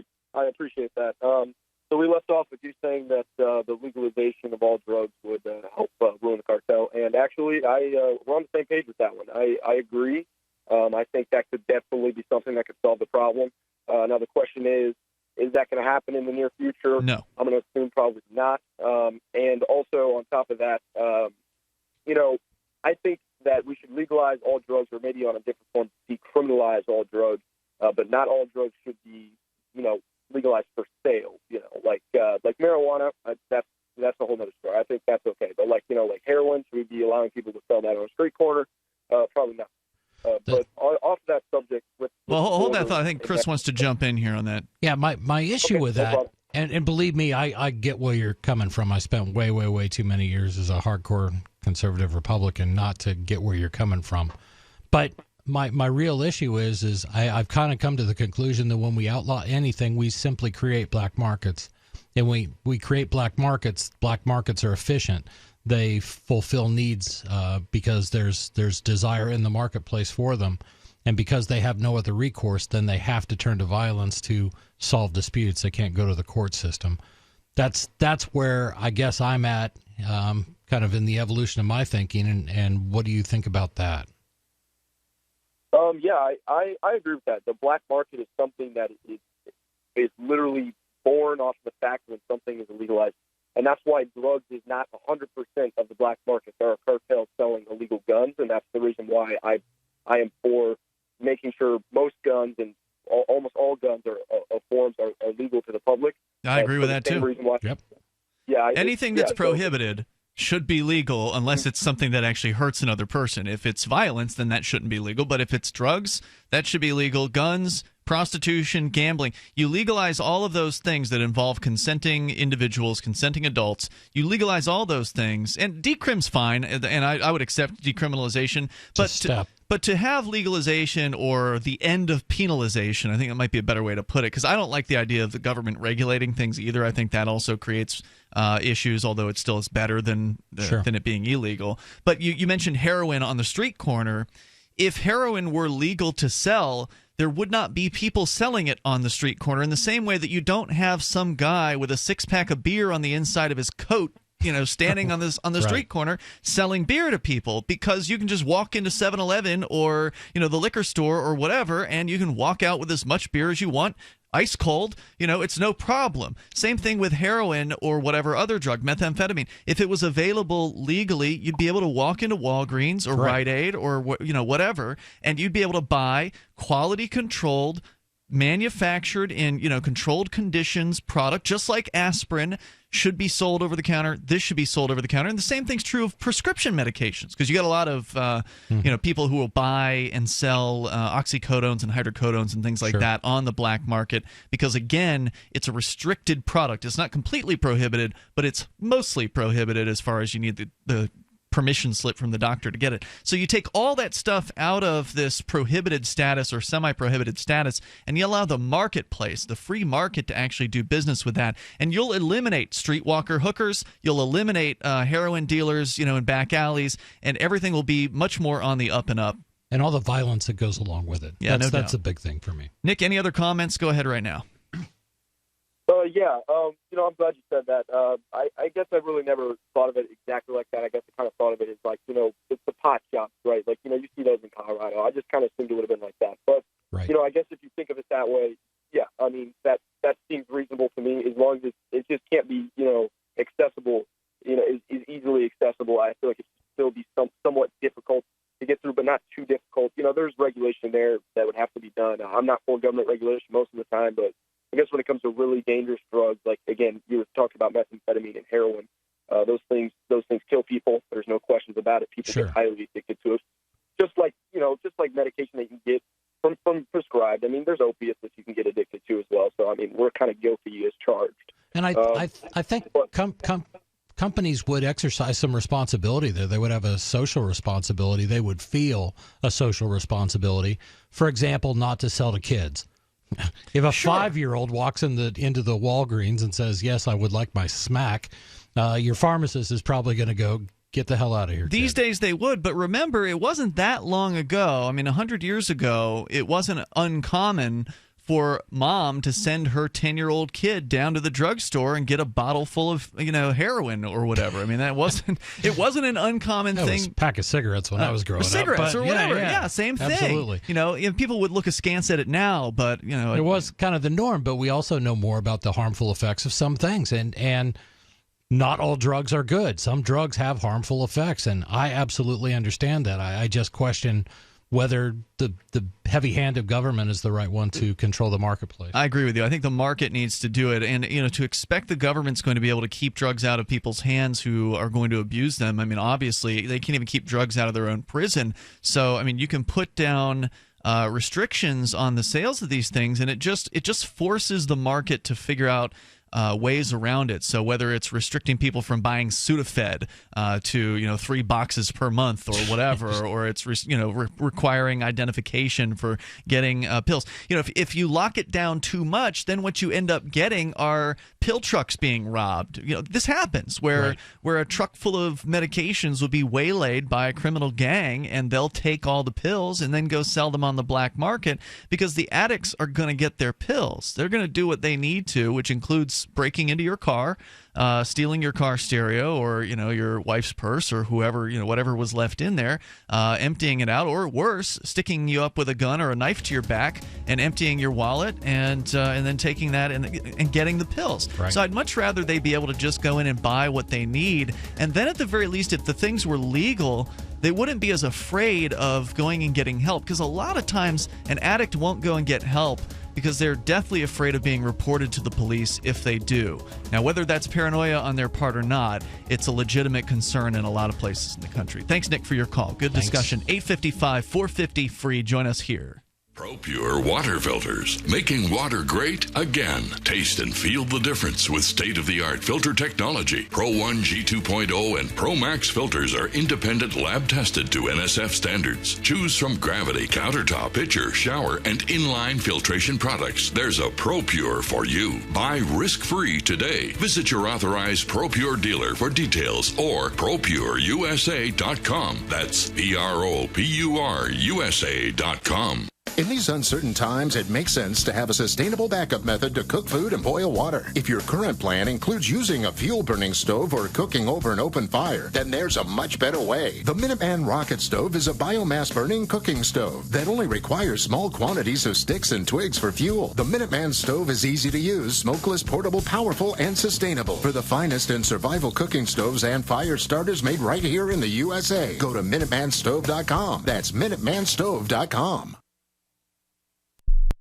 According to a report released Monday, Americans currently lead the world in compressing big sandwiches into sufficiently biteable sizes, outranking countries such as Germany, Slovenia, and Ukraine in their sheer capacity to squeeze BLTs, meatball subs, and grinders into shapes that will easily and efficiently fit into their open mouths. Researchers pointed out that in series after series of tests, Americans consistently topped international rankings by implementing over 800 pounds per square inch of compressive force on sandwich categories as diverse as banh mi, croque monsieurs, or gyros, rarely hesitating for more than a moment before diving in and pushing the bread together and wedging it into their mouths. Even in the cases in which Americans fail to sufficiently compress a sandwich and, say, dropped a stray piece of bacon or avocado, they still led the pack on quickly scooping up this topping with their hands and eating it, sometimes even inventively doing so with a stray potato chip or french fry. This is the Onion News Network. Looking for a great real estate investment? Consider New Hampshire, which is ground zero for the Liberty Movement. Your first call should be to Mark Worden from Porcupine Real Estate. He's more than just a real estate agent. He's your New Hampshire concierge. Where are the best places to live? Do you want farm, city, the burbs, or forest? Do you want a duplex or multifamily building so that renters pay your mortgage? There are homes in all price ranges in New Hampshire, and Mark can help with financing too. Invest in Liberty and property. Mark Worden can help. PorcupineRealestate.com. The three most important things you can do for Free Talk Live are: 1, share one episode a week on Facebook or in some other social networking site. 2, buy the things you buy online through shop.freetalklive.com. 3, give $5 a month to the AMP program. It's my firm belief that Free Talk Live's AMP program is the best use of your charitable dollar among liberty-oriented organizations. Support all the organizations you love, but make sure you give $5 a month to AMP at amp.freetalklive.com. Since time began, tyrants have taken aim at personal liberties. Now there's a movie that aims back.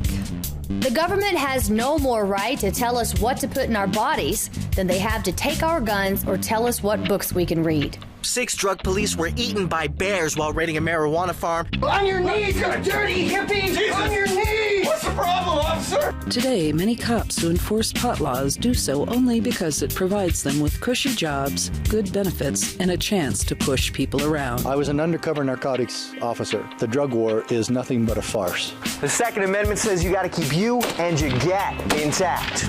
Guns and Weed, The Road to Freedom. A film by Michael W. Dean and Nima Vadadi. DVD available now at gunsandweed.com or on Amazon. That's gunsandweed.com. Makes the perfect gift. Remember, that's gunsandweed.com. If you enjoy LRN.FM, please contribute to your favorite shows via their websites and become an amplifier at amp.lrn.fm. That's amp.lrn.fm.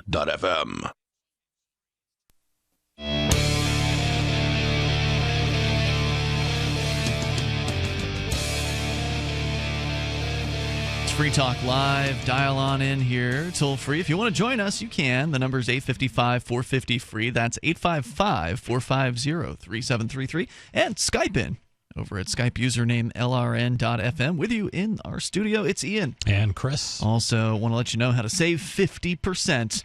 Yeah, that's 50% on web hosting. Maybe you've been thinking about starting up a website or a blog of your own, or perhaps you already have a website and you want to move it to a different host, because sometimes you find out your old host really wasn't as great as you thought they were. HostGator is one of the top hosting companies out there. They've got a simple one-click, easy installation for WordPress. They've got over 24/7 over-the-phone or live chat tech support, and a very intuitive and user-friendly control panel that puts the power of creation and the simplicity of use into your hands. Plus, a 99.99% uptime rating, so you don't have to worry about outages with HostGator. It's 50% off the regular prices because you're a Free Talk Live listener. All you have to do to get that deal is go to HostGator.com/FTL. That's HostGator.com/FTL, like Free Talk Live. As we continue with your calls and your thoughts, we go to Todd, listening in Indianapolis to WIBC FM. Hey, Todd. Hey. Hey, what's on your mind? Not too much. I was just worried because I thought I heard something about legalizing heroin and methamphetamine. Mm-hmm. Yeah, nothing to worry about. That'll actually help keep people safe.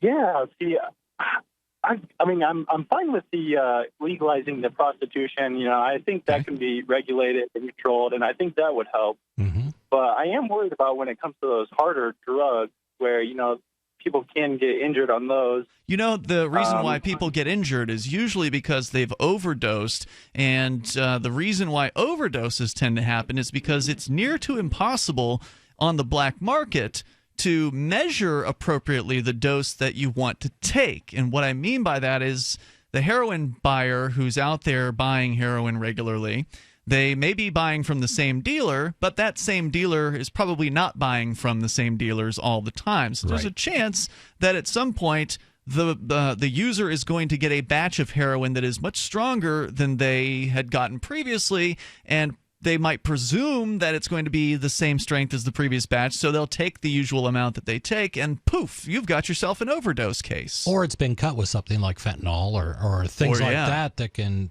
really do it. I think my biggest issue with the street heroin and that problem, it really is a question of quality control. There is no little financial incentive for the entire chain, the supply chain for heroin, for example, to deliver a constantly pure, constantly consistent product.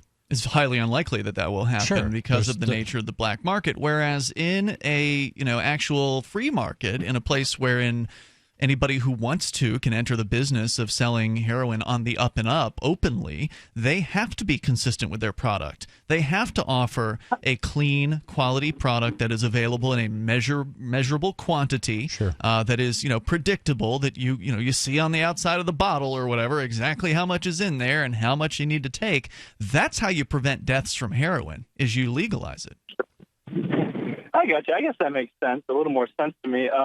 Do you think people might rob pharmacies, or maybe, you said earlier that it wouldn't be good to sell to little children, but do you think their parents might buy that and then give that to them if that's accessible? I'm trying to imagine what those parents are. I think if the parents are likely to do that, they're more likely to take the heroin themselves. Yeah, if there are drug addicts that have kids, it's usually the kids that end up being neglected by those parents as they go off on drug binges, and they're usually not plying their own children with their product, and legalizing it is not going to really make any difference as far as bad parenting is concerned. But we've seen that too. I mean, that was some of the fear mongering during the prohibition of alcohol. It's like, well, our teenagers are gonna, they're all gonna, be able to, when there weren't actually age restrictions on alcohol, got to keep this out of the hands of the children. But what happened? You banned it, and the same thing happens today.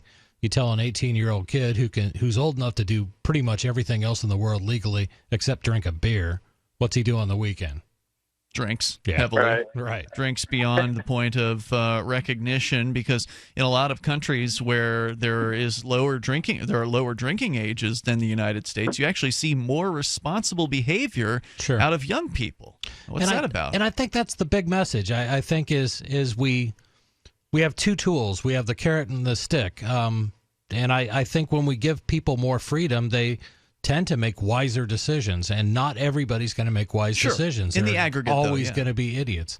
But I think that's the right way to err. If you're going to err on the side one way or the other, err on the side of freedom. Sure. Yeah. Todd, any other thoughts? Go ahead. No, I think that was pretty much it. I think you guys are actually kind of putting out a different point of view, and I'm really glad to hear it. And I thank you for having me on. Thanks, Todd. Thanks That's what for we're here calling. to do. I appreciate hearing from you. We'll take your calls about anything you want to discuss, and also, give you something to think about, give you a perspective that you're generally not going to hear anywhere else in national talk radio. And by the way, I'd like to, since we're on the drug decriminalization topic, you don't just have to take our word for it. There's also some great groups out there who've been doing a lot of research on these topics for many years, and one of them is Law Enforcement Action Partnership. They used to be known as Law Enforcement Against Prohibition. They've changed their branding. I did not know that. Yeah, we actually talked about this earlier this week. They've changed their branding because they're expanding their focus and focusing on more than just prohibition now, and a lot of their positions I agree with. So this is a group of mostly former, there's a few current, but former law enforcement officers who have come out against the war on drugs. And these guys have the numbers, they've got the statistics to back it up, and they're cops, Yeah, right? they've got the experience, too. They've been in the streets. A lot of these guys are former drug cops. They're people who absolutely have enforced the war on drugs at some point in their career, and came to the realization that what they were doing was not only counterproductive, but actually hurting the people that they were supposed to help. Let's continue, though. So their website is leap.cc, leap.cc. Great source, great resource. And they've got speakers, by the way, all across the country. So, if you're involved in like a group like the Shriners or whoever, one of those community groups, Lions Club, church group, whatever, and you want to have one of these former cops come and actually speak to your group about this and field questions, sort of like we're fielding questions here tonight, having a cop do it is all the more persuasive for people. So let's continue with your calls and your thoughts. We've got Madeline. She's in Albuquerque listening to Kiva. Go ahead, Madeline. Hi. Hey there. So what I think would happen if you legalize drugs is the same thing that happened in Colorado. I'm from Colorado. I just moved to Albuquerque about a year ago. Okay. And everybody I knew, my parents, my boyfriend's parents, a lot of friends who had never tried weed before, just tried it, and now they smoke it on a regular basis. So if you were to legalize all drugs, you'd have a lot of regular, nice people just trying it and then getting themselves addicted, and then you have loads of people addicted to these hardcore, very terrible drugs. Yeah, I got to differ just based on my own experience. I'm a child of the 70s and 80s, so I think I'm the oldest host on Free Talk Live. But I grew up around all kinds of drugs. I lived in a very small town, but hey, we still had heroin. Sure. We had heroin addicts and things like that. I've never felt compelled to try a whole lot of drugs that I knew to be dangerous then and I know to be dangerous now. You could have gotten them then. I could have. Even when I was young and dumb, I didn't think that I would want to try certain things. Now, flip side of that was there were a whole hell of a lot of drugs that I did try and enjoyed many of them. But I think that's sort of it's sort of a straw man. It's like if you make it legal, then everybody will try it and everyone will become an addict. Believe it. That just doesn't I don't know happen. anybody who's hankering to try heroin. I mean, that just waiting until it becomes legal before they'll try heroin. I don't know those people. And to put heroin in the same category as marijuana is kind of silly. Further, if you actually look at statistics and you look at teenagers, for instance, because that's what everybody's concerned about, right? The children. You look at young people and whether or not they are more likely to use marijuana in states in which they've been legalized. It turns out they go down. The usage within teens goes down. And it's not just Colorado. It also happened in the Netherlands as well. Madeline, thanks for your call tonight.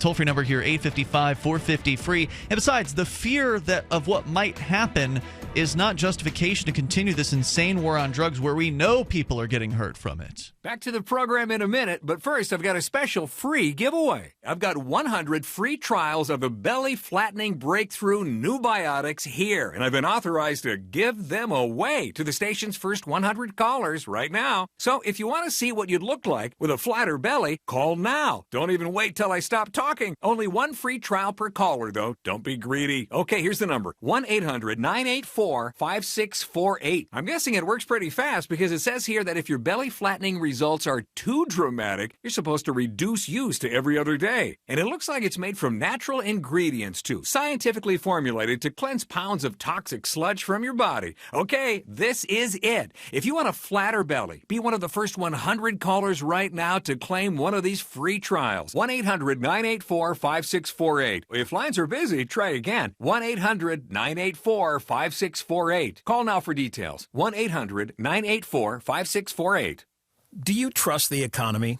How about our banking system? Our president states that we're sitting on a bubble right now, and when the Fed raises interest rates, bad things are going to happen. Well, the Fed is outlining rate hikes here and now. There's never been a better time to turn your IRA into physical gold with GSI Exchange. 800-261-5570. That's 800-261-5570. GSI Exchange can make this happen fast, and it's money you control, not the big banks. 800-261-5570. Ask about our Gold and Silver Investors Guide and learn how your qualified IRA transfers can get you $1,500 in free physical gold or silver delivered right to your home. GSI Exchange has an A+ rating on the Better Business Bureau, too. Get the security for your money now. Call GSI Exchange at 800-261-5570. 800-261-5570.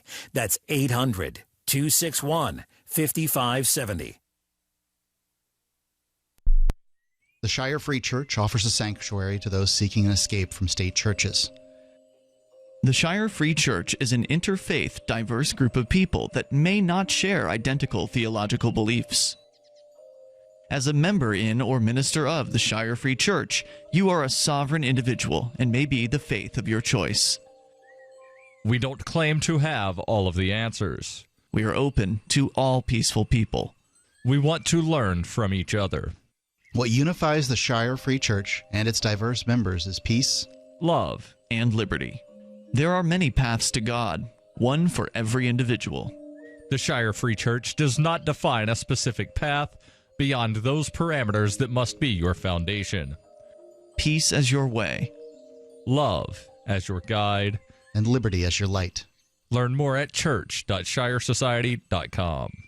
That's church.shiresociety.com. Did you know you can watch Free Talk Live during our live shows 7 days a week from 7 to 10 p.m. Eastern via our studio cams at cam.freetalklive.com? Plus, you can chat with other listeners while you watch, all totally free. Now that our live video stream is hosted by YouTube, our video archives will be online even faster. So be sure to subscribe to our YouTube channel. Listen, watch, and chat all free at cam.freetalklive.com. That's cam.freetalklive.com. Are you tired of governments murdering people around the world? Stop using their money. There is an alternative. Bitcoin is a stateless, free market, non-political currency. Bitcoin cannot be inflated or controlled by any government. By using their money, you are helping the state. Stop doing it. You have an incredible alternative available now. Learn it, use it, spread it. Get started with Bitcoin at bitcoin.com. That's bitcoin.com. You can put the Liberty Radio Network on the air in your area. Visit broadcast.lrn.fm to learn how. Broadcast.lrn.fm. It is Free Talk Live. You're invited to join us on the radio waves here. Our toll-free number is 855-450-FREE. That's 855-450-3733. Live Saturday show with you in the studio. It's Ian. And Chris. Also, let's see here. You can dial in on Skype as well. The Skype username is LRN.FM. We've been talking about everything from the border to the war on drugs. And, of course, you can take control of the airwaves. Let's go to Matthew, listening in Louisiana. Matthew, you're on Free Talk Live. Hey, can y'all hear me? Yes, sir. How are you listening tonight, by the way? I'm listening. I was listening on YouTube. Excellent. Before I called in. Cool. So you can catch us on YouTube, by the way, at cam.freetalklive.com. For all those who are unaware, that's cam.freetalklive.com. What's on your mind tonight, Matthew? Go ahead. Well, I was listening to a show y'all did on the 31st with Heather and her Melanie. And y'all. The ladies' show. Oh, yeah, things were getting heated up in this studio. Those two girls had never met each other before, and they don't agree on everything, so it got very interesting. What about that show? I don't agree with y'all on everything either, but y'all put on a very professional, quality radio broadcast. Thanks. And it's Thank compelling. We got you fooled. Go ahead. Y'all were talking about what happens when, briefly, about what happens when people are let out on parole or probation. Mm-hmm. Yeah. And I have a issue. I have a relative of mine who in 1996 committed a sex offense. It was a fairly serious sex offense, and he regrets it bitterly to this day. Mm-hmm. He was let out after 2 years. When he came out of prison, he came like a homesick homing pigeon to my place, which I just established after a particularly unpleasant divorce from my crazy ex-wife. Mm-hmm. And he wanted to move in with me. I didn't see any problem with that, so I let him move in with me. But then came an issue with, in Louisiana, I don't know how it is in New Hampshire, but I'm sure similar, people who have committed sex offenses have to mail out the "Oh, come kill me now" card. Oh, yeah. Mm. And this was a really nasty event with suddenly a whole bunch of people deciding that maybe preserve their female children's virtue, that killing us was a worthwhile endeavor. Mm-hmm. Oh, my. And the landlord received numerous complaints and was fixing to kick us out, but it can only be through the divine intervention of God that the property management people said that if we behaved ourselves and kept a low profile, she would keep us in there. Okay. And so we were able to stay. And I have moved on from that point in my life, and he kept the old apartment and yada, yada, yada. But they changed the law. Have y'all heard of Fagan's Law? I've heard of it, but I couldn't tell you what it does offhand. Well, basically, it implies a whole bunch of new restrictions to people who the state decided to let out for the sex offense. Okay. Okay. And my relative was unaware of the new restrictions on these sex offenses. So what happened? He went getting scooped up and sent back to prison. And now he's out there as, some person somewhere. I can't even find him.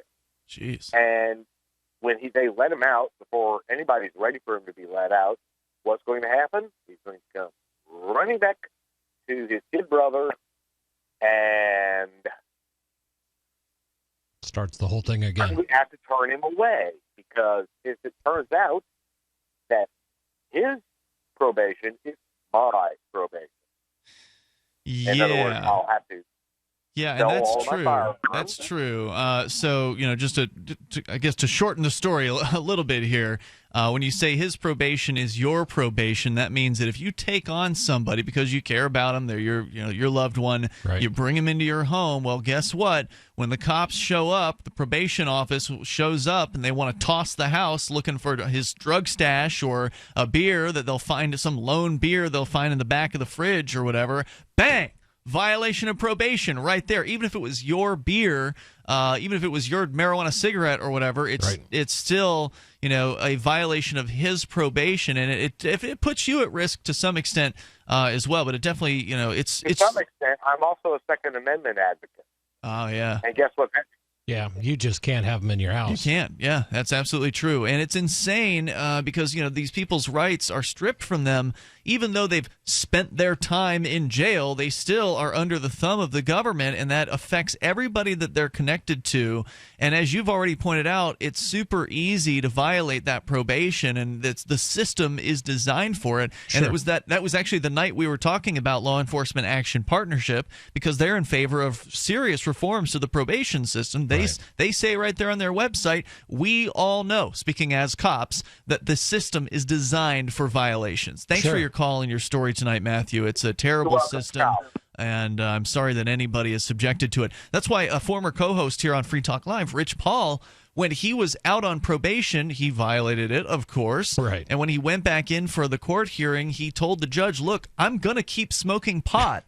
So you can either just go ahead and keep me in jail. Like, how long do I need to stay in jail to be off the hook? To get out of this probation thing. Right. I'll spend whatever time I need to in jail so that when I get out, I don't have to have you guys checking my house out every week or however often it is that they feel like coming in there. And that's what he did. He went back, spent 3 more months in jail, took it easy for 3 months, and then got out without 2 years left or anything like that. He had no more time left in probation because he was willing to do that. That, to me, is the sensible thing to do. Yeah. It's insane to say that it's sensible to stay in jail, but at least in there, you're not going to have a beer in your cell when they come toss it. Right. It's the state of our world that going to jail for 3 months ends up being the rational decision. It's crazy. Yeah, it's just insanity. Let's continue with your calls and thoughts. We got Dave. He's in Humboldt County listening to KGOE in California. Hey, Dave.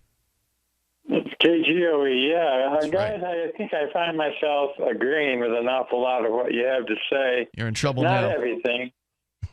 Well, I think there's some uses for government. There's some areas they should stay the heck out of our affairs completely. But I want that we should have the right to set aside funds through government for health care when we need it. That should be there. I think the same with universities, with highways.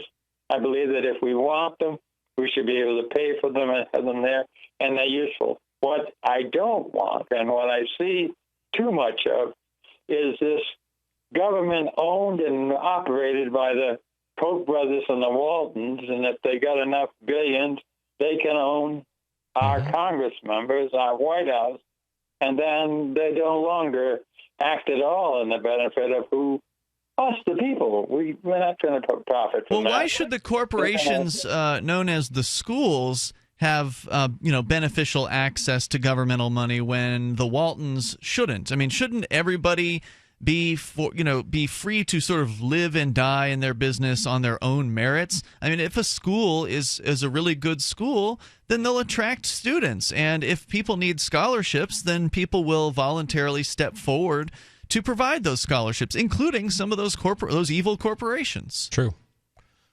So I look right out my window here at the Humboldt State University. It's a big, beautiful, good university. Mm-hmm. And it has been, in its day, a university that everybody that is eligible could go to at a very low cost.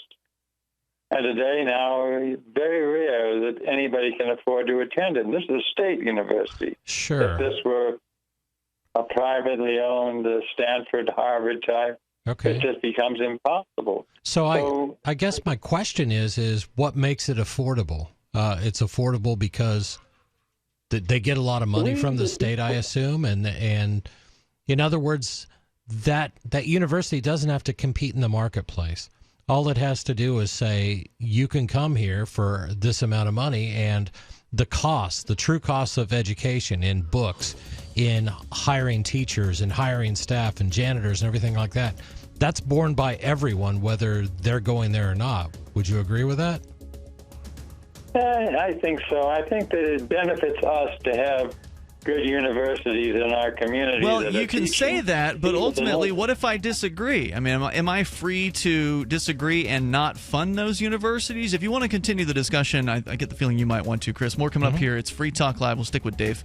And your funny thing happens when you don't advertise. Nothing. Modern advertisers have been trained to look for trackability in their advertising, and web search ads are great for that. They also help you get the consumer that's looking for products like yours in the moment. But they're expensive, and they do nothing to convince people to try your product segment in the first place. If you're a local advertiser, contact this station. If you can use national exposure, Free Talk Live's on more than 150 stations, and we can help advertisers with little budgets and big ones. Send me an email, mark@freetalklive.com. It's mark@freetalklive.com. Do you need a website for your blog or new business? It can be pretty intimidating on your own, and that's why Free Talk Live has partnered with HostGator, one of the top hosting companies. HostGator offers a simple one-click, easy installation for WordPress, 24/7 over-the-phone or live chat tech support, and a very intuitive, user-friendly control panel that puts the power of creation back into your hands. Go to HostGator.com/FTL, and you'll get 50% off of their regular hosting prices. 50% off. HostGator.com/FTL.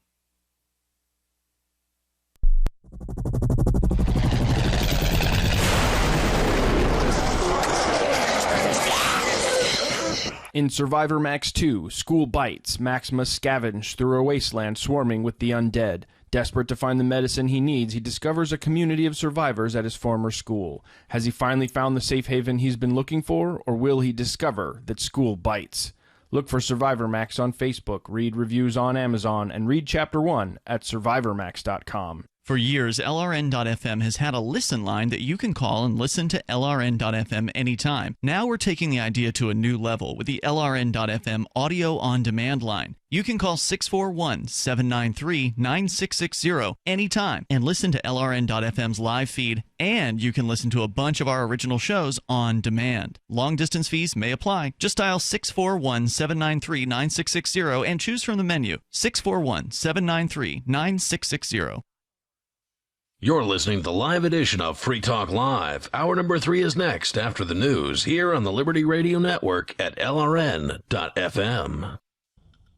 Temporarily from the New Hampshire Liberty Forum in Manchester, this is Daryl W. Perry, host of FPP Radio News for Saturday, February 4th, 2017. Silver is trading at $17.49 per ounce. Gold is valued at $1,220 per ounce. Bitcoin is trading at 1.6 cents, and the average price of Bitcoin is $1,024.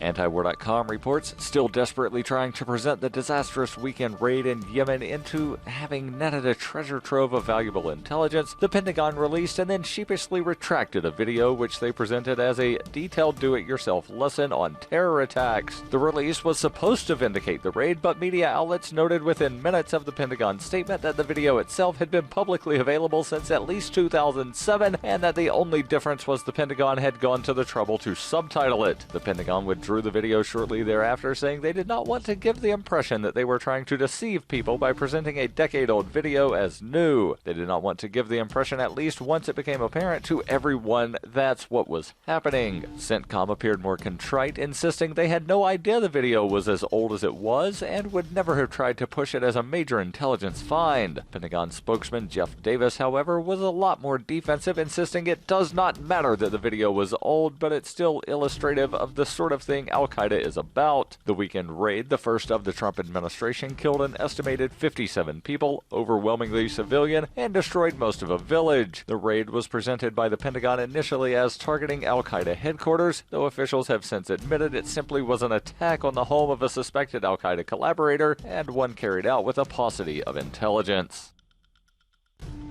For nearly 40 years, Roberts & Roberts Brokerage has been a trusted source for buying and selling precious metals like gold and silver. They also take Bitcoin for precious metal purchases and have permanently removed the minimum purchase amount for all orders paid in the digital currency. Call Roberts & Roberts today for knowledgeable advice on buying and selling precious metals and a forward-thinking approach to new technologies. 800-874-9760 or visit online at rrbi.co.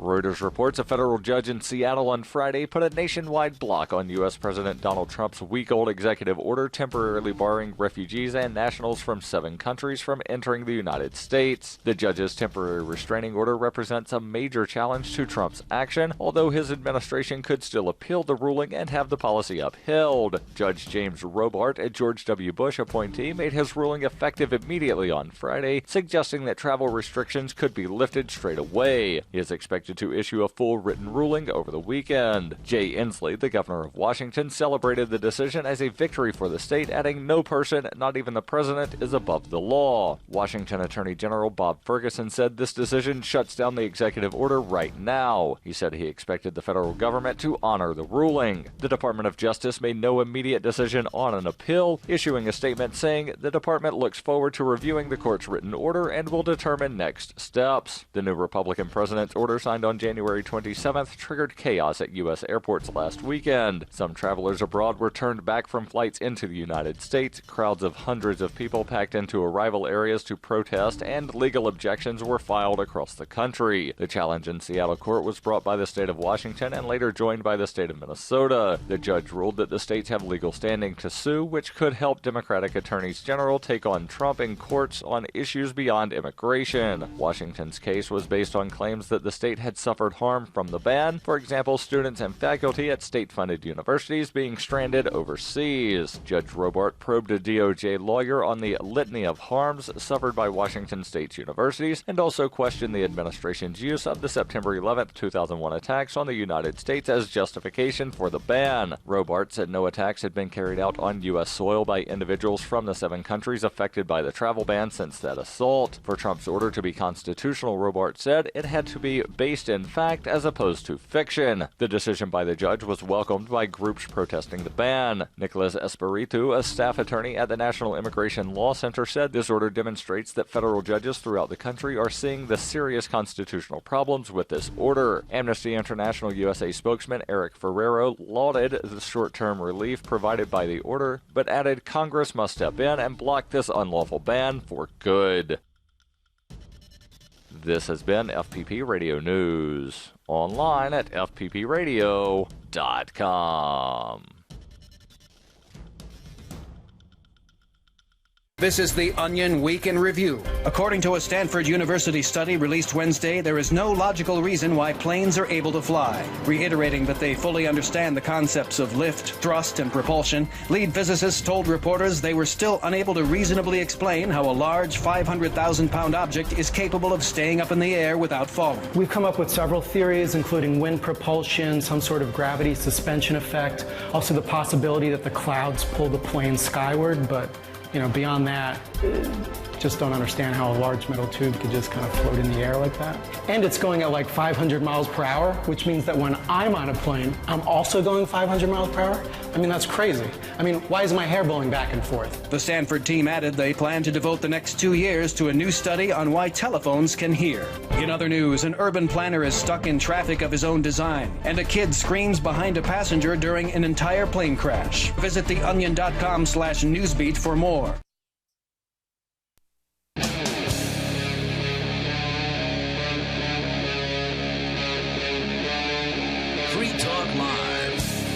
Yeah, it's Free Talk Live. Dial on in here, toll free. Our number is 855-450-FREE. That's 855-450-3733. Ian and Chris in the studio here tonight. We've got Skype as well. You can Skype in at username LRN.FM. And we were talking with Dave in Humboldt County, listening to KGOE, about government, the things that Dave wants to see the government doing. Now, I don't want to see the government existing. I want them to disappear, but unfortunately they're going to stick around for a while. You bet. It seems like. So in the meantime, there's some people that want stuff from the government. And Dave, you were saying, while you might agree with us on things like the war on drugs, you aren't necessarily on board when it comes to getting the government out of schools. Education. You think that the government needs, and I don't want to put words in your mouth, so correct me if I'm wrong here, but it sounds like you think that taxpayer dollars need to go to education because it's good for society. Is that right? I'd say I'm coming pretty close to that conclusion. I do believe that universities train people that are useful to the community That is, if you come out of it and you're a competent teacher, or you're able to build streets, or you're able to, whatever they can teach you in the university that will benefit us. Yes, I'm open to that, I think. And not everybody will say, I don't walk on sidewalks. Why should my taxes have to pay for sidewalks? Well, you could argue that. But to me, it's ridiculous. Yeah, I do drive on streets, and I think most everybody else does. And you can't say to me, I don't drive on streets, so why should my taxes have to build and repair streets? Let's talk a little bit about education, because I'll give you the point that the cost of college education has skyrocketed.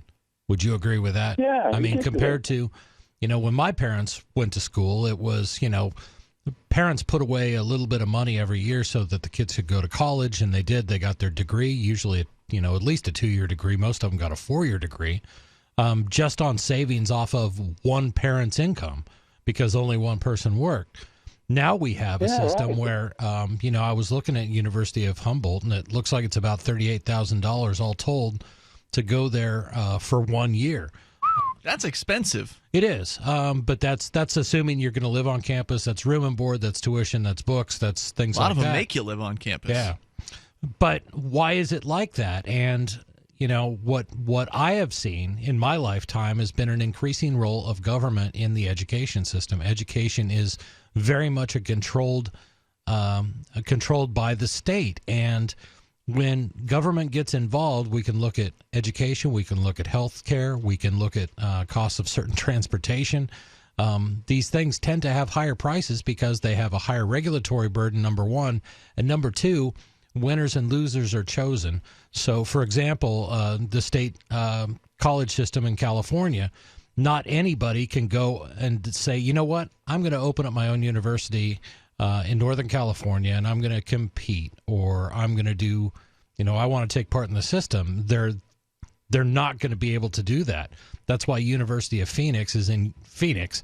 It's not in California. Right. So it's a closed marketplace, meaning the government is keeping potential competitors out. It is. That's the first part of it. The second part of it is the government inserting itself into the financing of an education and taking control of the student loan program. So now colleges literally have no incentive whatsoever to compete, to provide a better service, to provide anything, because they can charge whatever they want, and the government's going to pay it every single time. Yeah. And that, to me, it just kind of skews the marketplace. I understand where you're coming from, and believe me, I think you are your heart is absolutely in the right place. I just question the methodology.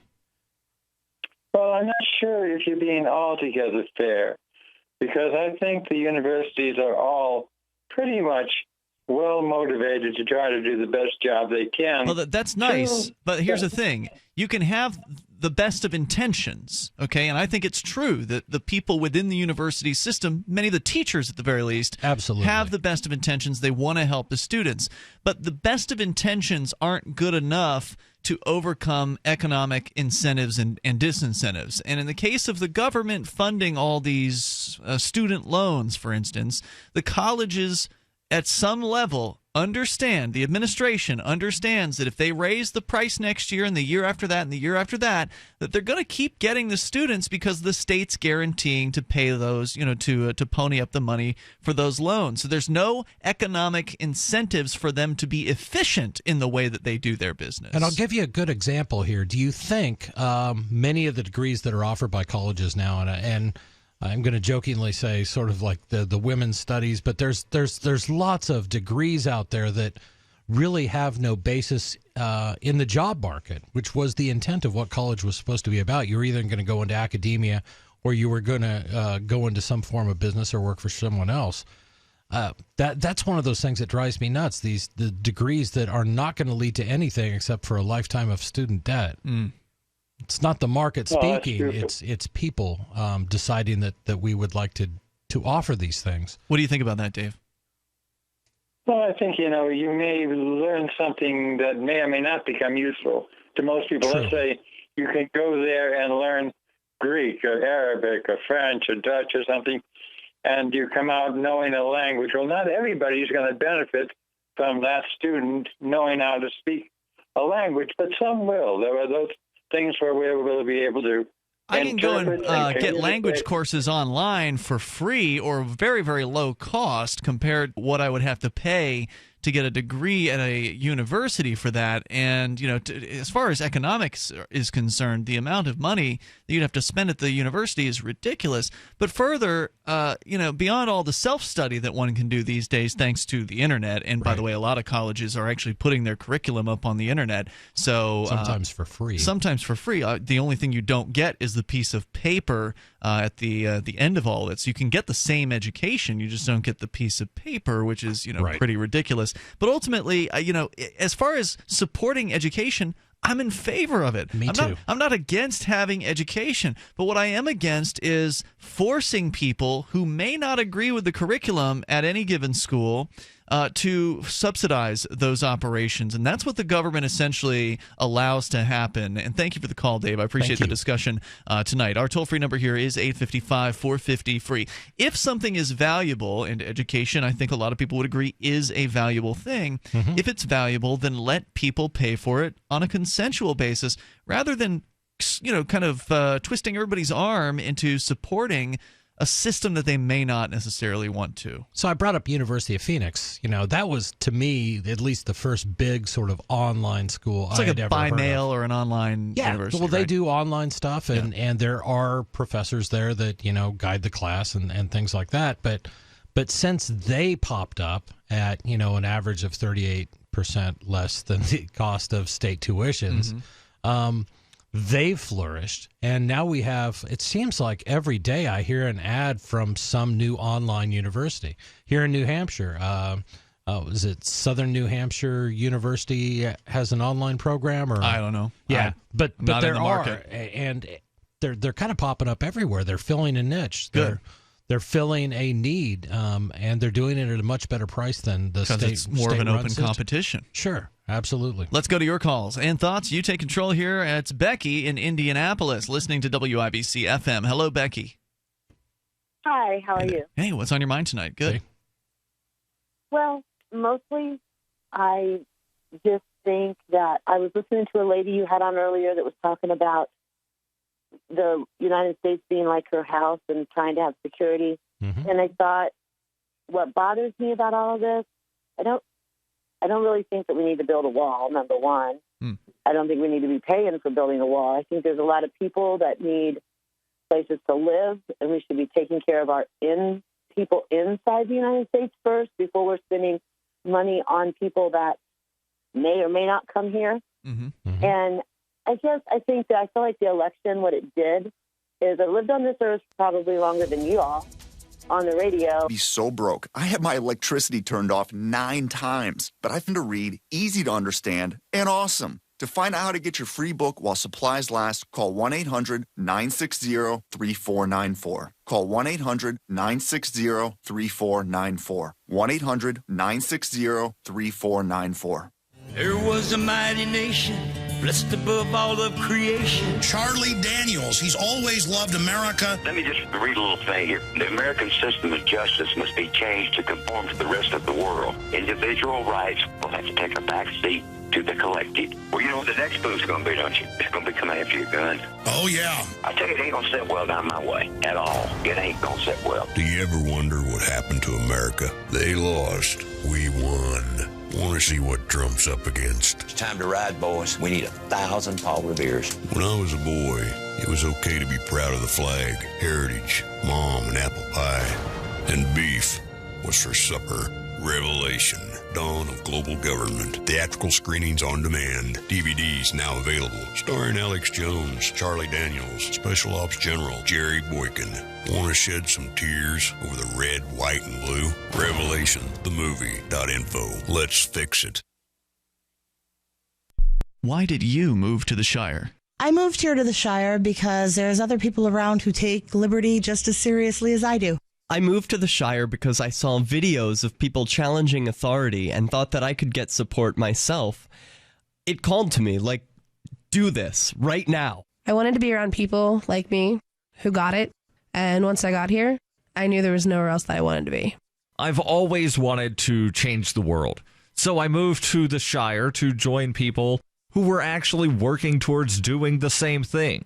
The people here are awesome, loving, and positive. It was for the adventure and for the feeling of something important is happening here. And I just wanted to come to sort of be part of that. Visit ShireSociety.com to read and sign the Shire Society Declaration and learn the reasons why, if you love liberty, you should immigrate to the Shire. Plus, add yourself to the Shire map at ShireSociety.com. That's ShireSociety.com. The three most important things you can do for Free Talk Live are: 1, share one episode a week on Facebook or in some other social networking site. 2, buy the things you buy online through shop.freetalklive.com. 3, give $5 a month to the AMP program. You likely buy all kinds of things online. Amazon is the largest online retailer. You can get what you need at the same prices with free Super Saver shipping by going to shop.freetalklive.com. Please do your online shopping at shop.freetalklive.com. I love My Magic Mud. I drink a lot of coffee. I had stains on my teeth. Then I found My Magic Mud, and I was told it would remove stains. So I paid attention when I brushed the first time. My Magic Mud is black tooth powder, and the difference it made in my teeth in one application was noticeable. With 4, my teeth were as white as you normal folks out there. Please go to mymagicmud.com and buy a jar. There's 150 applications for $25. You can use Bitcoin, mymagicmud.com.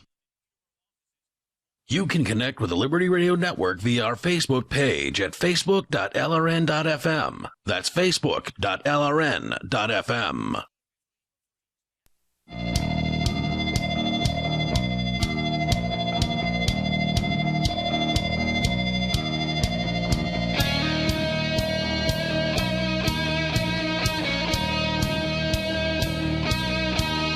This is Free Talk Live, and you can join us here on the live Saturday edition of the program. With you in the studio tonight, it's Ian and Chris. We've got Skype. You can Skype in here at username LRN.FM. Whether it's government, schools, colleges, the war on drugs, or borders, we've covered all that tonight. You're welcome to comment on any of it or take control of the airwaves and bring up whatever's on your mind. Coming up in just a few weeks from today, starting on February 25th, it's going to be in Acapulco, the 3rd annual beautiful location, Acapulco, Mexico, at the Mundo Imperial Resort and Expo. This is a very fancy-looking resort. I was looking at their website a couple of weeks ago. February 25th through the 28th.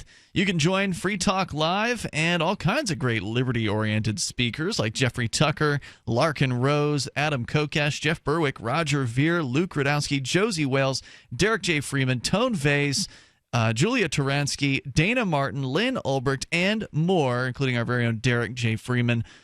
You can go and get the full list of speakers over at anarchapulco.com. They're going to be discussing entrepreneurship, investments, politics, philosophy, health, sustainability, lifestyles, and personal relationships for 4 days among the sun and beaches of the Mundo Imperial Resort and Expo. February 25th through the 28th, and Free Talk Live will be broadcasting from the event. We will look forward to seeing you there.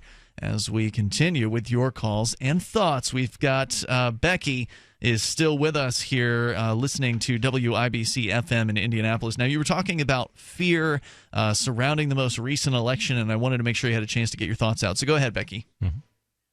Yeah, I just think that there was just a lot of fear. I think that not just Donald Trump, but I think Hillary Clinton too. Mm-hmm. They just kind of raped the whole United States as far as dividing it so badly. And I have friends that voted for Trump and friends that voted for Hillary Clinton and friends that voted for other people. Mm-hmm. And I think that what people are failing to see is that's part of the joy of living in the United States, that we have the freedom to vote for whoever we want. And we choose our vote based on what is happening in our lives, not based on what everybody's telling us. But this election, I feel like they really created a lot of fear that's not there with the terrorism and all of that. I mean, there is terrorism in the world. I understand that. And I understand that there has been, events here in the United States. But I think they've created such a big fear, and now they want to build this wall. And I was in the Soviet Union on a tour through the Presidential Initiative Exchange Program in 1988. And I think the one thing that I learned is the fear that I had going into the Soviet Union, because I was raised during the Cold War, right, and I heard all that propaganda and everything. But what I really learned was we were with the people of the Soviet Union, and those people did not have animosity against the United States. They did not believe that. I saw a lot of things over there that we were never taught in history, and it was real because you're physically standing there looking at it. And I think that people here just groped on all of this stuff, maybe because circumstances in their lives are not so good. But I went back to college at 50 years old, and, you know, just the crime rate, everything that I've learned in the sociology classes and the constitutional law classes that I've taken, I'm looking at this stuff saying, wow, honesty is always the best policy. And I think that shows like yours give an opportunity for honest opinions to come out, but they're just opinions. True. And we ultimately have to do what's in our heart, and supporting this kind of crazy, like almost paranoid ideas that people are going to try to come in here and kill all of us. Right. I think that might be a government thing, but that is not what the people really think. I really cannot believe that in my heart, that they cannot really believe.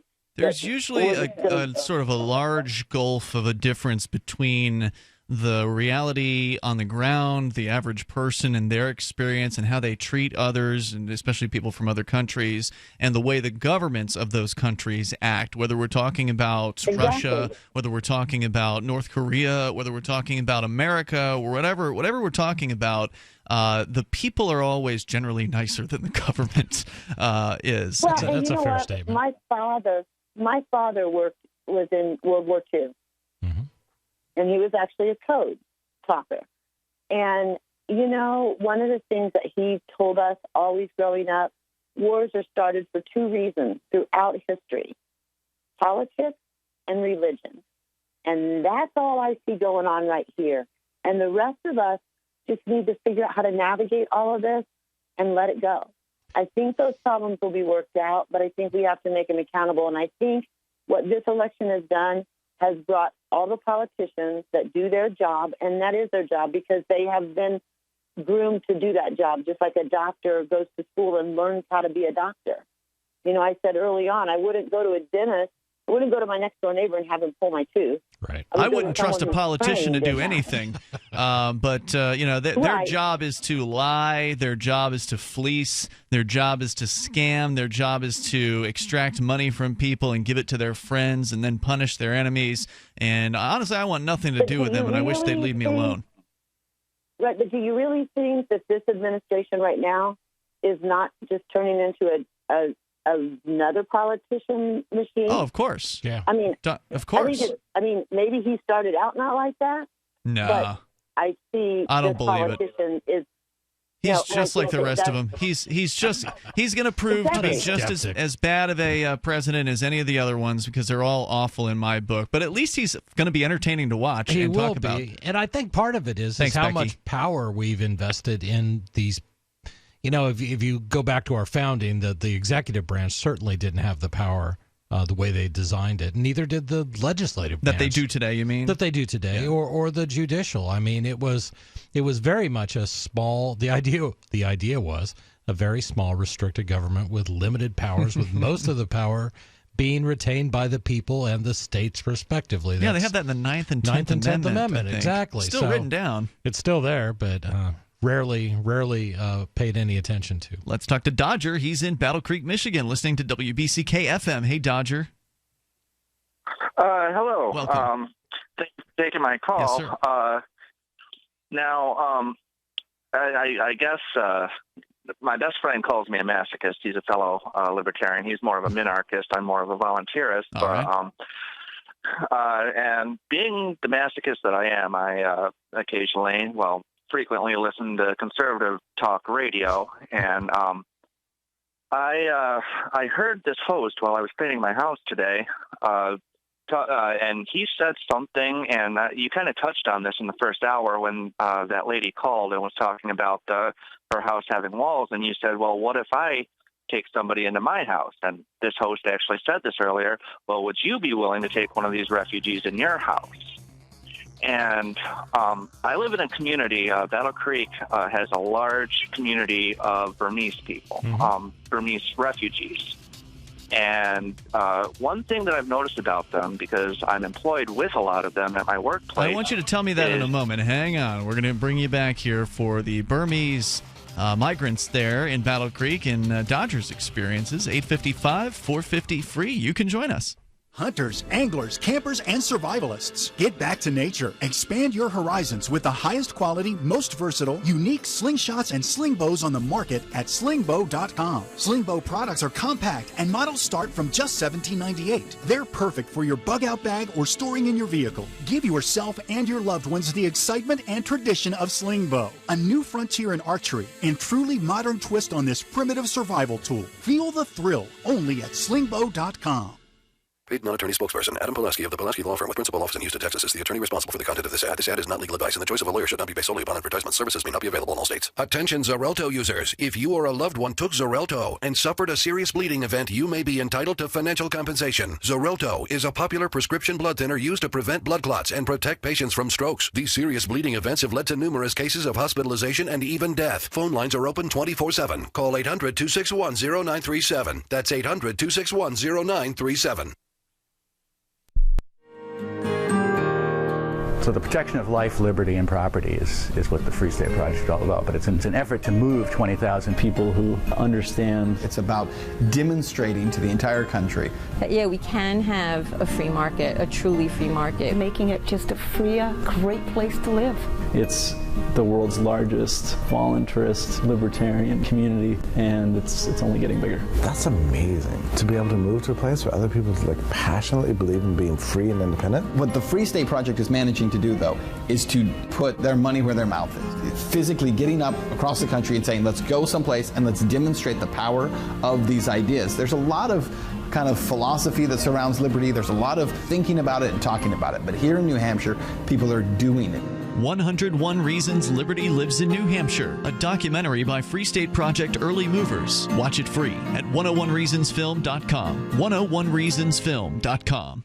This is your Roberts & Roberts Brokerage Daily Precious Metals Update. In early trading Friday, gold is even at $1,217 per ounce. Silver is down 4 cents at $17.50 per ounce. Bitcoin is trading at $1,012 US.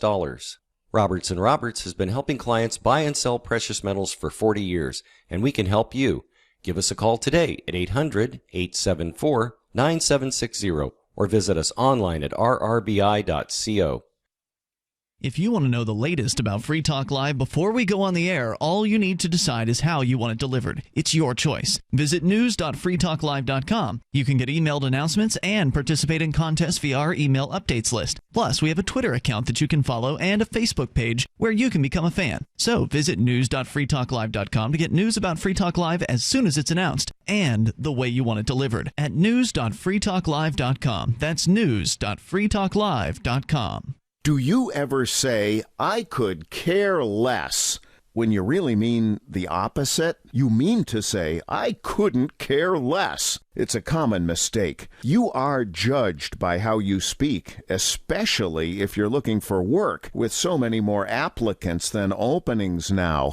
But even if you're not, avoiding common misstatements will help you make the most of the dozens of conversations and transactions that crowd your daily routine. So whatever you say, don't say whatever as a single-word sentence. It's the most annoying expression in the American English language, according to a recent poll. And avoid cliches like the plague. Just kidding. But seriously, at the end of the day, you'll want to avoid this scenario, sounding like everyone else. For more tips, hit survivalspeech.com. I'm Holland Cook. While our satellite channel is free to listen to, it's not free for us. You can help us cover our satellite costs with the chip-in on the right side of the page at lrn.fm. Free Talk Live, join us right here, toll free, Our number is 855-450-FREE, and as always, you can take control of the airwaves. With you tonight, it's Ian. And Chris. We've got Skype as well. You can Skype in at Skype username LRN.FM. You do need to send a contact request first, otherwise it won't work, so be sure you do that.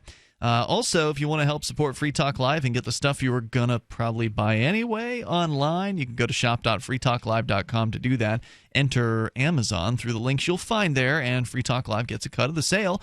If you don't go through shop.freetalklive.com, then Amazon just keeps all the profits. If you do go through shop.freetalklive.com, then Free Talk Live gets a cut. It's really that simple. And we've got links for Amazon Canada, US, and UK. So go to the right Amazon for you over at shop.freetalklive.com. We got Dodger on the line in Battle Creek listening to WBCK FM. Dodger, you were just starting to tell us about Burmese migrants there. A large community of them are there in Battle Creek, and you said you've been working with a number of them, and you were going to give us your experience. Go ahead. Yes, absolutely. Now, one thing I've noticed from the conservatives that I hear is their big thing is, all these immigrants, they want to come here to America to exploit our welfare system. And, would you accept them into your home and pay for them to be here? And now, my experience, where I work, there's the Burmese people probably about number the same as Americans, just about. It's a very large community at the place that I work, and one thing that I've noticed is these guys, they work. They don't want a handout. They drive nice cars, they have nice homes, and they work their butts off just right alongside us. And as far as the language barrier, they hang out. They tend to separate themselves, on break time and stuff with each other. But I don't see that as being a problem because they're contributing. They're coming here, they're working here, they're spending their money here. They're contributing. And I see the same with Mexicans. Right. They're not coming here to exploit and try to get freebies. They're coming here. And so I guess my answer to the question that the host asked earlier, would you be willing to take some of these people into your home and help pay for them? Well, I wouldn't have to pay for them because I'm guaranteed that they would pull their own. And yes, I would be willing to accept them into my home. I'll tell you. I have an extra bedroom. If they want to come here, I have a spare bedroom. I take them. Yeah. It's kind of interesting. After the first part of your call, I took it upon myself to Google a little bit about the Burmese in Battle Creek. And it is one of the largest populations of Burmese people in the country. And I guess a lot of those immigrants were brought there through church programs and immigration programs that were most of them are Christians. Yeah, interesting. But it's I found it interesting because it's sort of the other model that is not being talked about right now at all.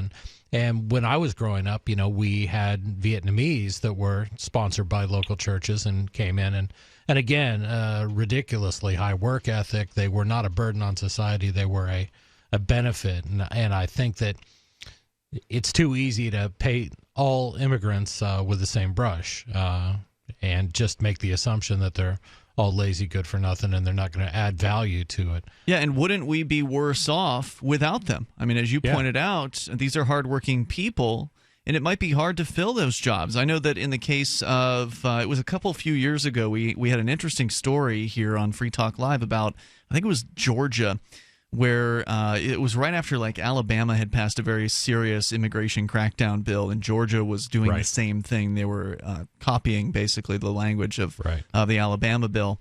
And essentially a bunch of Mexican immigrants just hightailed it out of Georgia, and because they didn't want to be subject to these new regulations, leaving all kinds of field work types jobs available. They could not find the supposed Americans that are supposedly out there looking for this work, that are supposedly their jobs being taken by immigrants. They weren't lining up around the block to go and take these field labor jobs. What they ended up doing was they released, or they had people who were on probation, basically, or essentially people who were in prison. that were let out, and they were given the opportunity to go and work in these fields. These guys walked off the job day one, and if they didn't walk off on day one, they didn't show up the second day. The food was rotting on the vine. Yeah, and that's what you're going to have. This is the classic story of Schrodinger's immigrant, where he's simultaneously too lazy to do anything, sit on welfare, and steal your job at the same time. I mean, it's just insane. Right. Dodger, anything else you want to share? Go ahead. Well, it's just, just to throw this out, this is a country based on immigrants, and without migration, really, we're dead in the water. I mean, these protectionist policies, they just don't work, and that's really all I have to say. Good call tonight, Dodger. Thanks for making it. I appreciate it. Let's talk to, oh my goodness, I totally accidentally hit the wrong button there. We had a guy who was on hold who was a probation officer, and you're kidding. He'd been waiting so long. Jason, the probation officer, if you're still listening, please accept my apologies. Call back in. We got a couple open lines. Got room for you to get on here. I really wanted to take his call next. Yeah, we did. But I blew that one. It's hard to find good help. Toll free. We need to hire some immigrants in here to run this board. The toll free number is 855-450-FREE. Meanwhile, let's go to Jamie, listening in Pennsylvania. You're on Free Talk Live. Hey, Jamie, where are you in Pennsylvania, by the way? Do we have Jamie? Did I hope I didn't screw that one up too. Jamie in Pennsylvania going once. He should be there. Jamie in Pennsylvania going twice. All right, we'll try and put him on hold. Yep. Oh wait, was there somebody there at the last second? Jamie? No. Yes, I hear something. Something's there. Someone is there. Maybe we've got the wrong name. Somebody in Pennsylvania. Going once, going twice. All right, we'll let the board op check on him. All right. Let's try Jason again. He's back. Thank goodness. Jason, sorry about that, dude. You're on Free Talk Live. Hey, guys. Hey, where are you calling from? I totally spaced on your location. I'm over in North Carolina, southeast North Carolina. Oh, you were the one listening on WMXR, right? I believe so, yeah. I didn't know that we were on there on Saturday nights. That's excellent news. Normally they only take us on Sundays. So welcome. You're on the air. Go ahead with your thoughts. Well, I caught part of your show, but I didn't catch all of it. But I was listening earlier about the sex offender that was calling it, or the guy that lived with a sex offender. Family. Yeah, on probation, yeah. Yeah, well, I'm actually a probation and parole officer, and it was interesting. Some of the things he was saying in our state is correct, but some of the things were like totally way off. All right. What's it like there in North Carolina to be on probation? Well, there's no longer in North Carolina do we have parole. We have what we call post-release.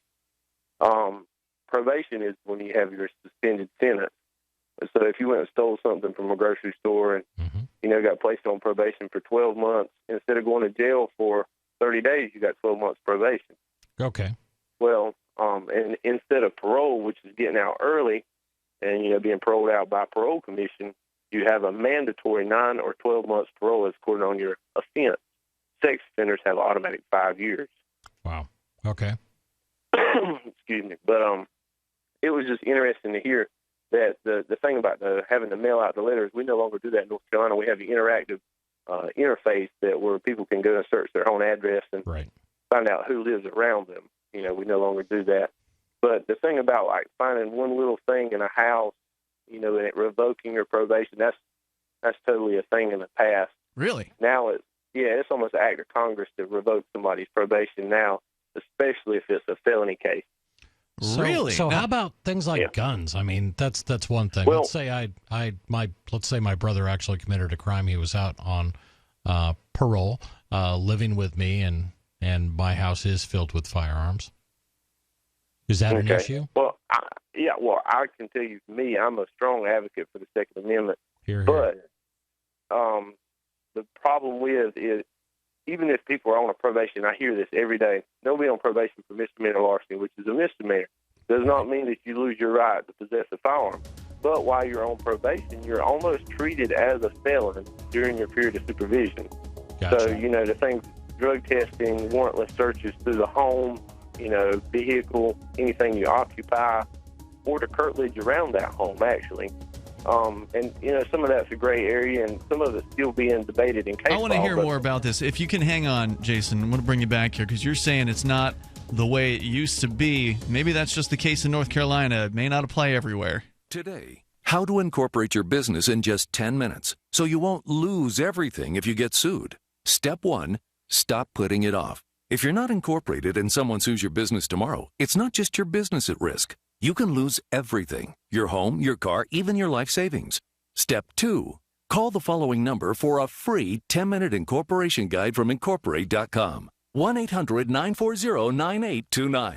They don't provide legal or financial advice. They just make incorporating quick and easy. So you can incorporate or form an LLC in just 10 minutes. That number again is 1-800-940-9829. Step 3, congratulate yourself. By taking just 10 minutes to incorporate your business or form an LLC, you protected your home, your car, and your life savings. And that is how you incorporate your business in just 10 minutes. But hurry while they're still giving away these 10-minute incorporation guides for free. Call 1-800-940-9829. That's 1-800-940-9829. Do you trust the economy? How about our banking system? Our president states that we're sitting on a bubble right now, and when the Fed raises interest rates, bad things are going to happen. Well, the Fed is outlining rate hikes here and now. There's never been a better time to turn your IRA into physical gold with GSI Exchange. 800-261-5570. That's 800-261-5570. GSI Exchange can make this happen fast, and it's money you control, not the big banks. 800-261-5570. Ask about our Gold and Silver Investors Guide and learn how your qualified IRA transfers can get you $1,500 in free physical gold or silver delivered right to your home. GSI Exchange has an A+ rating on the Better Business Bureau, too. Get the security for your money now. Call GSI Exchange at 800-261-5570. 800-261-5570. That's 800-261-5570. Free Talk Live. That's all libertarians are saying is let's stop the violence. And really, when you put it in those terms, it sounds kind of liberal. Let's stop the violence. Sure, right? it's a movement about peace and personal responsibility. It could very easily sound like, when you use the word peace, sounds liberal, you know? Right. So if the first libertarian you ever meet or hear on the radio is just talking about making government smaller, I can totally understand why you would get confused and think that it's just a bunch of ultra-right wingers. That's one of the reasons why I kind of shy away from labeling myself that way. Often we get terms like radical used towards us, but radical, really? Peace, personal responsibility, voluntary interaction between individuals? That's radical? I'll tell you what's radical. Radical's using a gun and a bunch of guys in armored suits with helmets to enforce your will on people. Free Talk Live, 7 nights a week from 7 to 10 Eastern, live on the Liberty Radio Network at LRN.FM. Here's a chance to do a little activism while you're cruising Facebook, Twitter, or Google+. Between the LOL cats, the recipes, the hot girls, and the inspirational sunrise memes, Free Talk Live's posts pass by your newsfeed. Like them, comment. It gives us more exposure. If you don't see our posts, click like at facebook.freetalklive.com and then hover over it to click Get Notifications. It's an easy way to spread the ideas of liberty a bit further. I know you're busy, but you can spare that 1/10 of a calorie it takes to click on something. Facebook.freetalklive.com. Ross Ulbricht was convicted in early 2015 of running the infamous Silk Road Underground Market. The Silk Road was a gift to humanity and helped reduce the harms brought on by drug prohibition. For this good deed, Ross has been sentenced to life in prison with no possibility of parole. Now, an appeal is Ross's only chance, and he needs your support. Please visit freeross.org, where you can contribute via various methods, including Bitcoin. Visit freeross.org. That's freeross.org.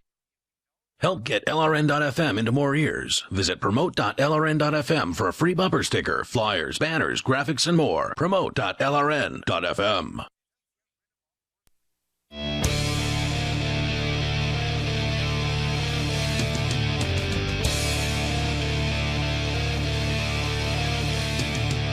Free Talk Live, moments remain here. Enough time for you. If you want to join us right now, you can get in here at 8:55, 450 free with you tonight. It's Ian. And Chris. If you like Free Talk Live and you want to help support what we're doing here, you can become a Free Talk Live amplifier for as little as $5 per month with any major credit card through PayPal, Visa, MasterCard, American Express right there on our site. Plus Bitcoin. You can do it with Bitcoin at amp.freetalklive.com. It's a great way to get behind the mission of this show to spread the ideas of liberty and peace as far and as wide as we can on radio and through the internet, through satellite, as whatever means we can get this show into people's ears. We're going to do it.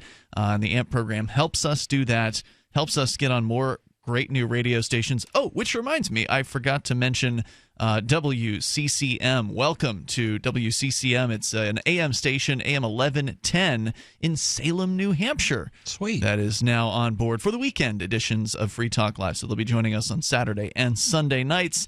And excited to have, as always, new listeners tuning in. If you're hearing the show for the first time, you're probably realizing that we're not your typical talk radio program.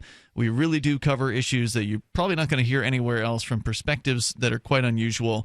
Not so much to the people of New Hampshire. New Hampshire people are pretty independent, pretty freedom-minded in general. But, still, it's not your typical talk radio. And it really is open phones every single night. Our toll-free number, 855-450-FREE. If you want to back the show up, though, and help us get on more stations and get perks like access to the AMP-only call-in lines, the AMP-only podcast, which doesn't have the commercials that our regular podcast does, and also the AMP-only Facebook group, where there's always fresh posts. It's really the only reason why I use Facebook, I feel like, these days. It's a good group. It is a good group. It's like one of the only ones that's actually a good group that I'm in.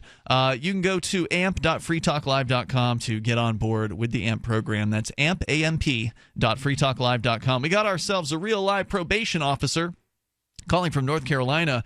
And Jason, you're saying that some of the stuff we've been saying on the air about probation, that you don't think it's true where you're working in North Carolina. Now, again, just because it may not be true there doesn't mean that it's an easygoing system anywhere else. I mean, the law enforcement officers over at Law Enforcement Action Partnership, they say they know the probation system is designed for easy violations, but you're saying they've changed it. They've made it so that if I'm on probation and I'm living over at Chris's house and Chris has a beer in the fridge and the probation rules say no alcohol, that's not going to get me a violation of probation if you come toss the house?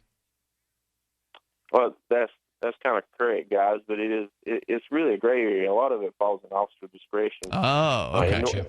In North Carolina, the only offense that requires alcohol or the ban of alcohol is if you're on probation for a DWI or a related alcohol offense. Mm-hmm. Okay. Maybe if you're getting a lot of domestic, and then the judge realizes there's alcohol related, he might say, ban the consumption or possession of any alcohol on the premises. Right.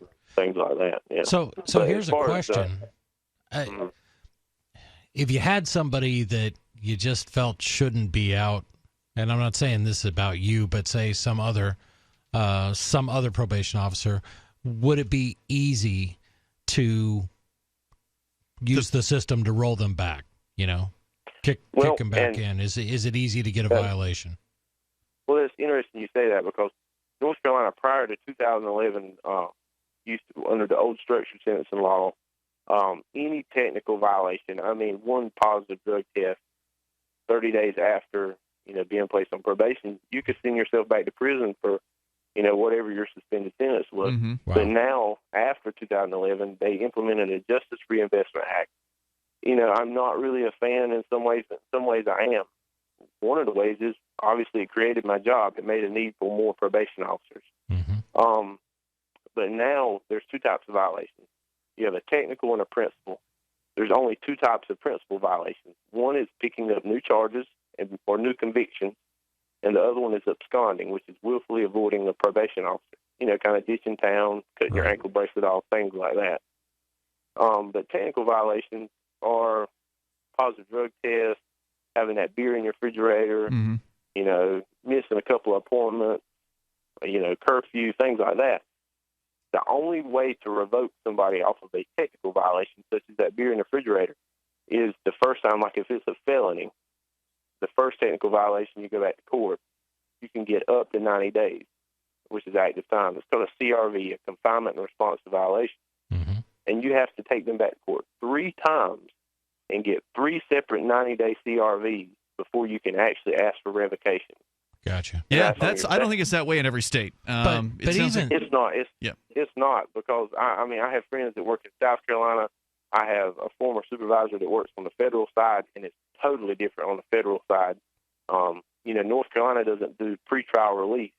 which is like a probationary period pending your, judgment entered. But the feds do that. They've been they've done it like a beta run of that, and I think they've had a lot of success with it because they've been able to see who's going to be a good candidate for probation before they're actually put on probation. If you could make one change to the whole system, do you thought would be better? What would it be? That's a really hard question. Good question. I would probably, coming from our job, there's so many things we would want to change. Right. But the biggest thing we would want to change would be for the judicial system to listen to us more when we take offenders back to court, because we are the ones that go to the house every week or every month, or sometimes it's multiple times a week, and we're the ones that know what needs to be done. And just because the jail population is full does not mean they should be released back on an ankle bracelet after the third time they've been violated. Gotcha. So that's one of the motivations that is pushing towards reform, I suspect, there in North Carolina, is that the jails are so heavily populated that they can't just keep throwing people back in due to the fact that there's just not enough room. Maybe that's one of the things, besides compassion, that might actually have motivated those changes that you were talking about. It's a very interesting call, Jason. I wish we had more time. I want to get some more folks on here. Feel free to call in anytime with the perspective from inside the system. I'm always interested to hear that, and I especially appreciate you calling back after I accidentally hung up on you. No problem. Thanks for the call tonight, man. I appreciate it, and appreciate you using discretion out there too. Thanks for that.